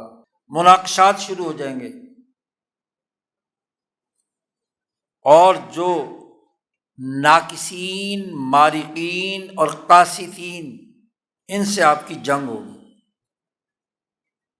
مسلمانوں کی جماعت میں سے جو لوگ آپ کی بیعت نہیں کریں گے ان سے سبھی جنگ ہوگی، ایسے جو آپ کے دشمن اور مخالف ہیں خارجی وغیرہ، ان سے بھی آپ کی جنگ ہوگی۔ اس کی خبر بھی رسول اللہ صلی اللہ علیہ وسلم نے حضرت علی کو دے دی تھی۔ اسی طریقے سے یہ خبر بھی دے دی تھی کہ امہات المومنین میں سے ایک خاتون جس پر نباہ کے کتے، اس کی تفصیل پیچھے گزر چکی ہے، بھونکیں گے، ہاں جی، وہ اس معاملے کے اندر ہاں جی مصیبت میں مبتلا ہوں گی، اور پھر ان کا آخری زمانے میں خلاص ہو جائے گا۔ اسی طرح عمار بن یاسر سے کہا تھا کہ آپ کو ایک باغی جماعت قتل کرے گی، رافعہ باغیہ خواہن کشت کے بردست سے اول الناس بالحق، جماعت مارکہ ہلاک خواہن شد۔ پھر حضرت علی رضی اللہ تعالیٰ عنہ کو یہ بات بھی حضور نے بتلا دی تھی کہ تم شہید کیے جاؤ گے، وقتل حضرت مرتضیٰ نیز خبردادن، ودر حق قاتل او فرمود اشق الناس، اور یہ بھی بتلا دیا تھا کہ جو آپ کو قتل کرے گا وہ انسانوں میں سب سے بدبخت ترین انسان اشق الناس ہو۔ اسی طرح حضرت امیر معاویہ سے بھی فرما دیا تھا حضور صلی اللہ علیہ وسلم نے کہ ان ملکت فاحسن، اگر تو بادشاہ بن گیا تو لوگوں کے ساتھ اچھا سلوک کرنا۔ اور یہ بھی حضرت امیر معاویہ سے فرما دیا تھا کیف بکا لو قد قمصک اللہ قمیصا، کہ اگر اللہ تعالیٰ تجھے قمیص پہنائے خلافت کی، یعنی الخلافہ، تو کیا کرے گا، کیا حال ہوگا تیرا جب تو حکمران بنے گا اور خلیفہ ہوگا۔ اور ام حبیبہ نے جب یہ جملہ حضور صلی اللہ علیہ وسلم نے فرمایا حضرت امیر معاویہ کو، تو ان کی بہن حضرت ام حبیبہ ہیں جو حضرت ابو سفیان کی بیٹی، حضور صلی اللہ علیہ وسلم سے انہوں نے عرض کیا اوا ان اللہ مقمص اخی، کیا اللہ تعالیٰ میرے بھائی کو خلافت کی قمیض پہنائے گا؟ حضور نے فرمایا ہاں، خلافت کی قمیض پہنائے گا، لیکن فیہ حنات و حنات و حنات، لیکن اس کے اندر 3 گڑبڑے ہو جائیں گی، حنات و حنات، وہیں کلمہ اشعار است، کہ ان کی خلافت منعقد تو ہوگی لیکن ایک تو پوری طاقت اور قوت سے، جی عام بیعت کی بنیاد پر نہیں، طاقت اور قوت سے ہوگی، یہ حناتن۔ اور دوسری حناتن یہ کہ ان کا دور شیخین یعنی ابو بکر و عمر کی طرح کا نہیں ہوگا، کیونکہ اپنے دور کے نئے تقاضے ہیں۔ وآ خلافت بعد بغی بر امام وقت باشد، اور تیسری بات یہ کہ یہ خلافت درمیان میں فتنے کا زمانہ ہوگا، اس کے بعد قائم ہوگا۔ یہی تین لفظ حنات اسی بات کی طرف اشارہ ہے۔ اور اسی طرح حضرت امیر معاویہ سے فرمایا تھا رسول اللہ صلی اللہ علیہ وسلم نے کہ ان ولیت امرن، اگر تجھے حکومت ملے تو سربراہ اور بادشاہ بن جائے تو فتق اللہ، اللہ سے ڈرنا اور لوگوں میں عدل و انصاف سے کام لینا۔ یہ اشارہ ہے اس بات کی طرف کہ شام کی حکمرانی اور شام کی خلافت ان کو ضرور ملے گی۔ اسی طریقے سے حضرت حسن بن علی، ان کے بارے میں انہوں نے فرمایا قال سمعت علیا، حضرت حسن امام حسن حضرت علی سے روایت کرتے ہیں کہ حضرت علی نے فرمایا کہ میں نے رسول اللہ صلی اللہ علیہ وسلم سے سنا تھا کہ مجھے، حضرت علی فرماتے ہیں کہ رسول اللہ صلی اللہ علیہ وسلم سے میں نے سنا تھا کہ دن اور رات اس وقت تک ختم نہیں ہوں گے جب تک کہ معاویہ رضی اللہ تعالیٰ عنہ دنیا میں حکمران نہیں بن جاتے۔ لا تذهب الايام والليالي حتى يملك معاویہ، یہ دہلوی نے بھی خصائص میں بھی یہ روایت حضرت علی سے کی ہے، اور فرمایا تھا لن یغلب معاویہ ابدا، معاویہ کبھی مغلوب نہیں ہوگا تمہارے مقابلے میں۔ یہ بات بھی حضور صلی اللہ علیہ وسلم نے علی سے کہہ دی تھی۔ ایسے ہی حضرت امام حسن کی جو صلح حضرت امیر معاویہ سے ہے، اس کے بارے میں بھی حضور نے خبر دے دی تھی کہ میرا یہ بیٹا سید ہے اور ان قریب اس کے ذریعے سے اللہ تعالیٰ دو جماعتوں کے درمیان صلح کرائے گا۔ حضور صلی اللہ علیہ وسلم نے حسین بن علی کی قتل کی بھی خبر دے دی تھی، بقتل حسین بن علی، ان کی شہادت کی بھی خبر دی تھی، خبردار۔ وفرمودن، اور حضور نے فرمایا تھا صلی اللہ علیہ وسلم کہ جبریل نے حضرت حسین رضی اللہ تعالیٰ عنہ کی قبر کی مٹی بھی مجھے دکھا دی ہے، تربت زمین نمود، کہ کہاں کس زمین میں وہ مدفون ہوں گے، جبریل نے مجھے اس کا مشاہدہ کرا دیا۔ اور ایک حدیث میں حضرت مرتضیٰ، در حدیث حضرت مرتضیٰ در باب عاشورہ مذکور است وَسَيَتُوبُ اللَّهُ عَلَىٰ قَوْمٍ آخَرِينَ، کہ اللہ تعالیٰ دوسری دفعہ عید عاشورہ کے وقت لوگوں کی طرف متوجہ ہوگا، رحمت اس کی متوجہ ہوگی دوسری قوم پر۔ ایک تھا موسیٰ علیہ السلام کے زمانے میں، جس میں موسیٰ علیہ السلام نے عاشورہ کا روزہ رکھا، یعنی آزادی حاصل ہوئی، اور ایک عاشورہ میں ایک اور دفعہ قوم کی طرف رحمت اللہ کی متوجہ ہو۔ آپ صلی اللہ علیہ وسلم نے خبر دی تھی کہ واقعہ ہررا بھی ہوگا، اور حکم دیا تھا کہ مدینے والوں کو کہ وہ جنگ اور قتال میں حصہ نہ لیں، بکف از قتال۔ اسی طرح حضرت ابو ذر غفاری سے کہا تھا کیف بک یا ابا ذر اذا کان بالمدینۃ قتل تغمر الدماء، جب مدینہ میں قتل ہو رہا ہوگا اور خون بہہ رہا ہوگا۔ ایسے عبداللہ ابن زبیر، جو انہوں نے خلیفہ وقت کے خلاف خروج کیا، اس کا بھی ذکر آپ نے خبر دی تھی۔ وہاں در مسند حضرت فاروق و ذوالنورین و مرتضیٰ ہر سے یافتہ میں شود، تینوں کی مسند اور احادیث میں موجود ہے یہ خبر۔ وآرا بلفظ تعبیر کردن، ایسے لفظ سے تعبیر کیا ہے کہ جس سے یہ ظاہر ہوتا ہے کہ یہ خروج تھا، اور خروج او جو تھا یہ سبب سفک دماء و ہتک حرمات حرم گردد، یہ سبب بنے گا خون بہانے کا اور کعبۃ اللہ کی حرمات کی ہتک کا۔ وہ منتر مسالے نہ شود، انسانی مصلحتوں پر نتیجہ خیز نہیں ہوگا یہ۔ پس یہ اشارہ تھا ناراضگی کی طرف کہ یہ خروج جو عبداللہ ابن زبیر کا ہے یہ گویا کہ پسند نہیں فرمایا نبی اکرم صلی اللہ علیہ وسلم۔ اسی طریقے سے بعض خروج بنی مروان خبرداداں، رسول اللہ صلی اللہ علیہ وسلم نے مروان بن حکم کی اولاد کی حکمرانی کی بھی خبر دی تھی۔ حضور نے فرمایا میں نے خواب میں دیکھا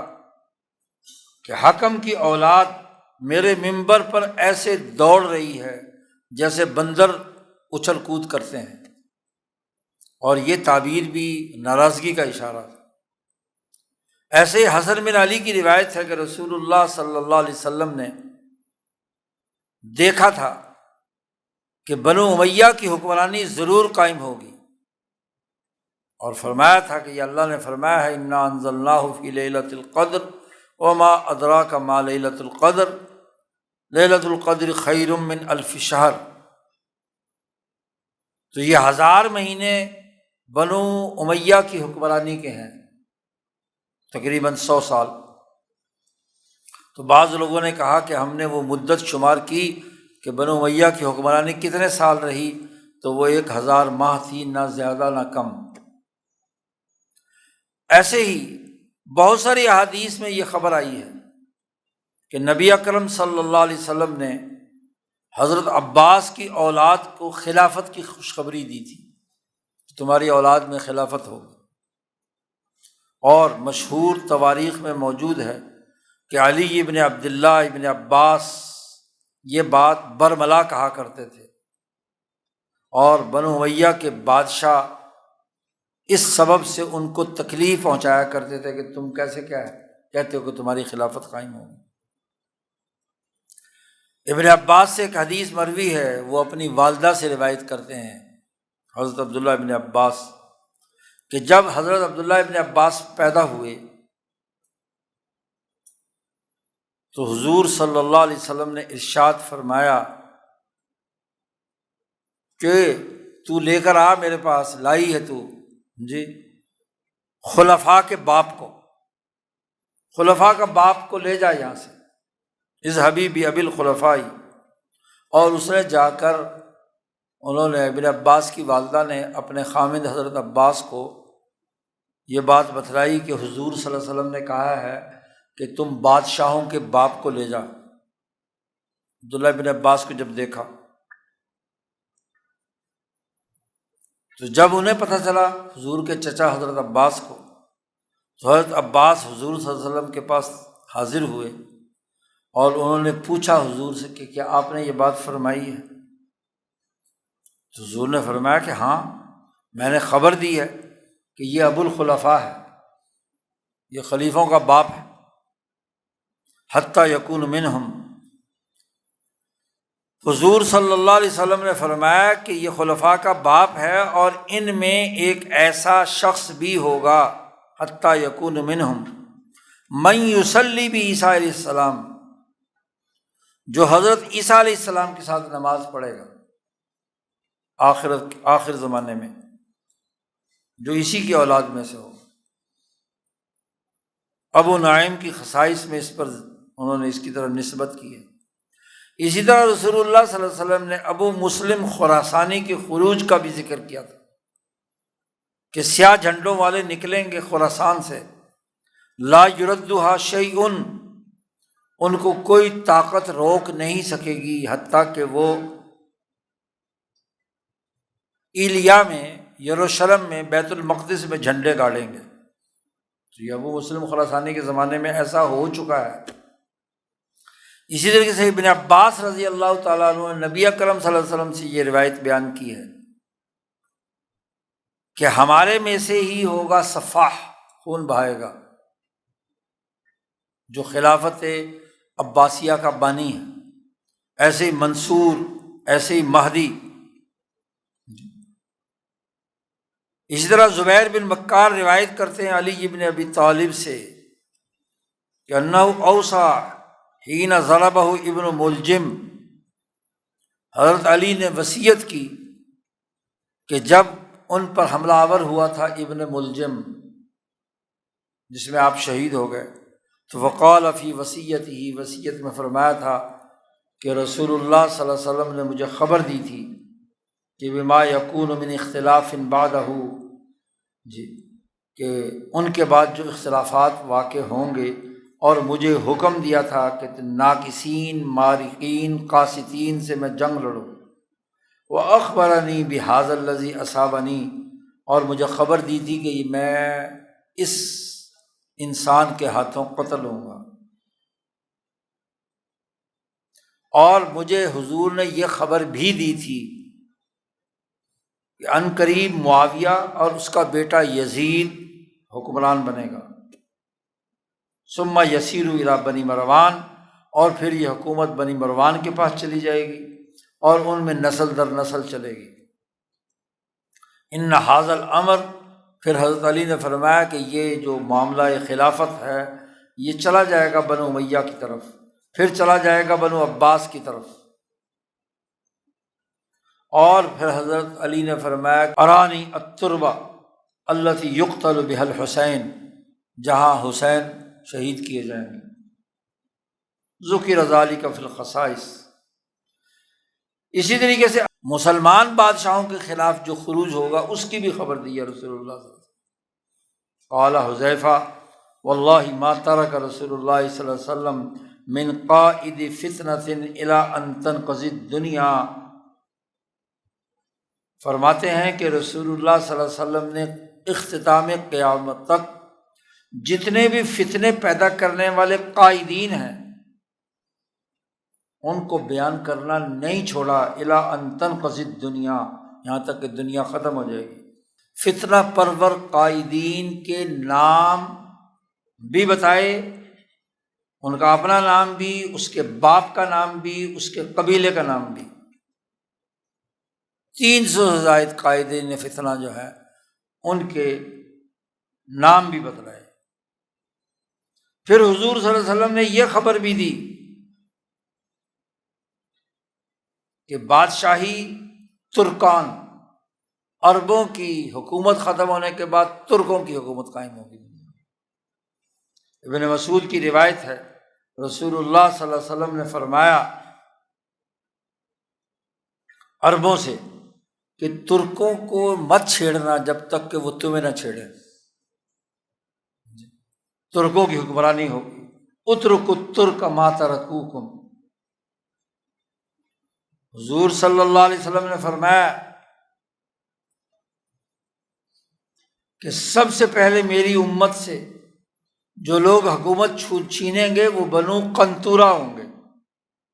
اور بنو قنطورہ ترکوں کو کہتے ہیں، کہ ترکوں کی حکمرانی۔ پوری خلافت عثمانیہ ترک، ہندوستان کے اندر تمام حکمران وہی مغل، یہ بھی ترک تھے نا اصل میں، ترکوں کی حکومت ہوئی۔ تو یہ حضور صلی اللہ علیہ وسلم نے فرمایا کہ میری امت میں عربوں سے حکومت ترک چھینیں گے اور ترک حکومت کریں گے اگلے 500 سال۔ حضور صلی اللہ علیہ وسلم نے یہ خبر دی۔ ہلاکو خان کا واقعہ اور مستعصم باللہ کا قتل، اس کی بھی خبر دی حضور صلی اللہ علیہ وسلم۔ ابو بکرہ کی روایت ہے کہ رسول اللہ صلی اللہ علیہ وسلم نے فرمایا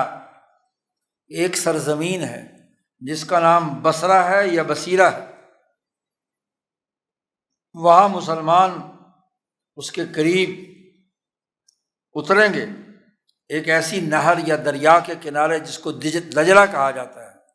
حضور صلی اللہ علیہ وسلم نے فرمایا یقال لہ دجلہ، اس کے اوپر ان کا پل ہوگا، اور ویکسر اہلہا فاذا کان فی آخر الزمان جاء بنو قنطورہ، آخری زمانہ آئے گا تو بنو قنطورہ ترک آ جائیں گے، ان کے چہرے چوڑے ہوں گے، آنکھیں چھوٹی چھوٹی ہوں گی، یہاں تک کہ وہ اس دریائے دجلہ کے کنارے اتریں گے، اور فتفرق الناس عند ذلک ثلاث فرق، لوگ جو ہیں اس وقت 3 جماعتوں میں بڑھ جائیں گے۔ ایک فرقہ دوبارہ کافر ہو جائے گا، اپنی اصل کی طرف چلا جائے گا، کفر ہو۔ دوسرا فرقہ علی انفسہا، وہ بھی کافر ہو جائے گا۔ اور تیسرا فرقہ ان سے قتال شدید کرے گا، اللہ تعالیٰ باقی لوگوں کو فتح دے گا۔ یہ بھی ابو نعیم کی خصائص میں یہ روایت موجود ہے۔ شاہ صاحب فرماتے ہیں یہاں جو بصرہ یا بصیرہ کا لفظ دریائے دجلہ کے کنارے استعمال ہوا ہے، اس سے مراد بغداد ہے، اس لیے کہ بغداد وہ سرزمین ہے جو ذات بصرۃ، بصرہ کہتے ہیں عربی زبان میں پتھروں کو، تو یہ پتھریلی زمین تھی، اے حجارۃ، حجارت قزان، اور بالفتح استعمال ہوا ہے تو یہ ظفر قتال کے موقع پر ایک دفعہ کامیابی ہوگی۔ بریدہ سے روایت ہے کہ نبی اکرم صلی اللہ علیہ وسلم میں نے سنا کہ میری امت کو ہانک کر لے جائے گی ایک ایسی قوم جس کے چہرے چوڑے ہوں گے، آنکھیں چھوٹی چھوٹی ہوں گی، گویا کہ ان کے چہرے جو ہیں وہ ڈھال کی طرح ہیں، 3 دفعہ فرمایا، یہاں تک کہ ان کو جزیرۃ العرب تک وہ پہنچ جائیں گے۔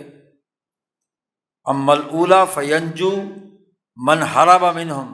پہلی مرتبہ جو ان سے بھاگ کر بچ گئے وہ نجات پا جائیں گے، دوسری مرتبہ کچھ لوگ نجات پائیں گے اور کچھ ہلاک ہو جائیں گے، اور تیسری مرتبہ فیسترحون من بقی منہم۔ تو صحابہ نے پوچھا یا رسول اللہ من ہم، کون وہ لوگ ہیں وہ؟ تو حضور نے فرمایا وہ ترک، والذی نفسی بیدہ، حضور صلی اللہ علیہ وسلم نے فرمایا کہ اس ذات کی قسم جس کے قبضے میں میری جان ہے کہ ان کے گھوڑے مسلمانوں کی مسجد کے ستونوں کے ساتھ بندھے ہوئے ہوں گے، میں دیکھ رہا ہوں۔ ظاہر است کہ اس سے مراد، پہلی مرتبہ سے مراد سلاجقہ کا فتنہ ہے، سلجوقیوں نے حکومت کی کہ حکم خلیفہ عباسی بسبب ایشا مغلوب شد، کہ خلیفہ عباسی کے تمام حکومت کا دائرہ مغلوب ہو گیا۔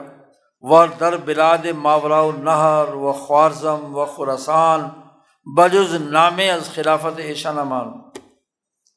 پورا سلاجقہ کے زیر تسلط خوارزم شاہی حکومت اور خراسان کے پورے علاقے میں عباسیوں کا صرف نام کا خطبہ تھا، باقی سب ختم ہو چکا تھا۔ دوسری دفعہ سے مراد فتنہ چنگیزیہ ہے کہ خلیفہ عباسی را کشتن، کہ انہوں نے مستعصم باللہ کو چمڑے کے مشق کے اندر باندھ کر کیا قتل کر دیا، اور بعض عباسی مصر چلے گئے تھے اور خلافت انہوں نے کچھ عرصہ وہاں قائم کی تھی، اور وہ ہنوز در دیار عرب خلافت ایشا باقی میں ماندہ بود، کچھ عرصہ خلافت ان کی عرب کے علاقوں میں رہی۔ اور تیسری مرتبہ وہ ہے جس کا ذکر خلیفہ عثمانی نے عباسیوں کی حکومت پر قبضہ کر لیا، کہ ان تیموریہ نے بلاد فارس پر قبضہ کر لیا، تا کہ ریاست قریش کا علم یکن گشت، بنو عباس کی حکومت ختم ہوئی تو تمام کی کیا ہے، عربوں کی حکومت ختم ہو گئی، وہ استلام کلی رویداد، اور مکمل ان کی استیصال ہو گیا، کوئی ان میں سے ان کی حکومت باقی نہیں رہی، اب دنیا پر ترکوں کی حکومت ہوئی۔ نماز کا بھی ٹائم ہو رہا ہے، چلو بس باقی کل پڑھیں گے، بات تو ابھی چل رہی ہے، پہلی دلیل ہی کی بات چل رہی ہے۔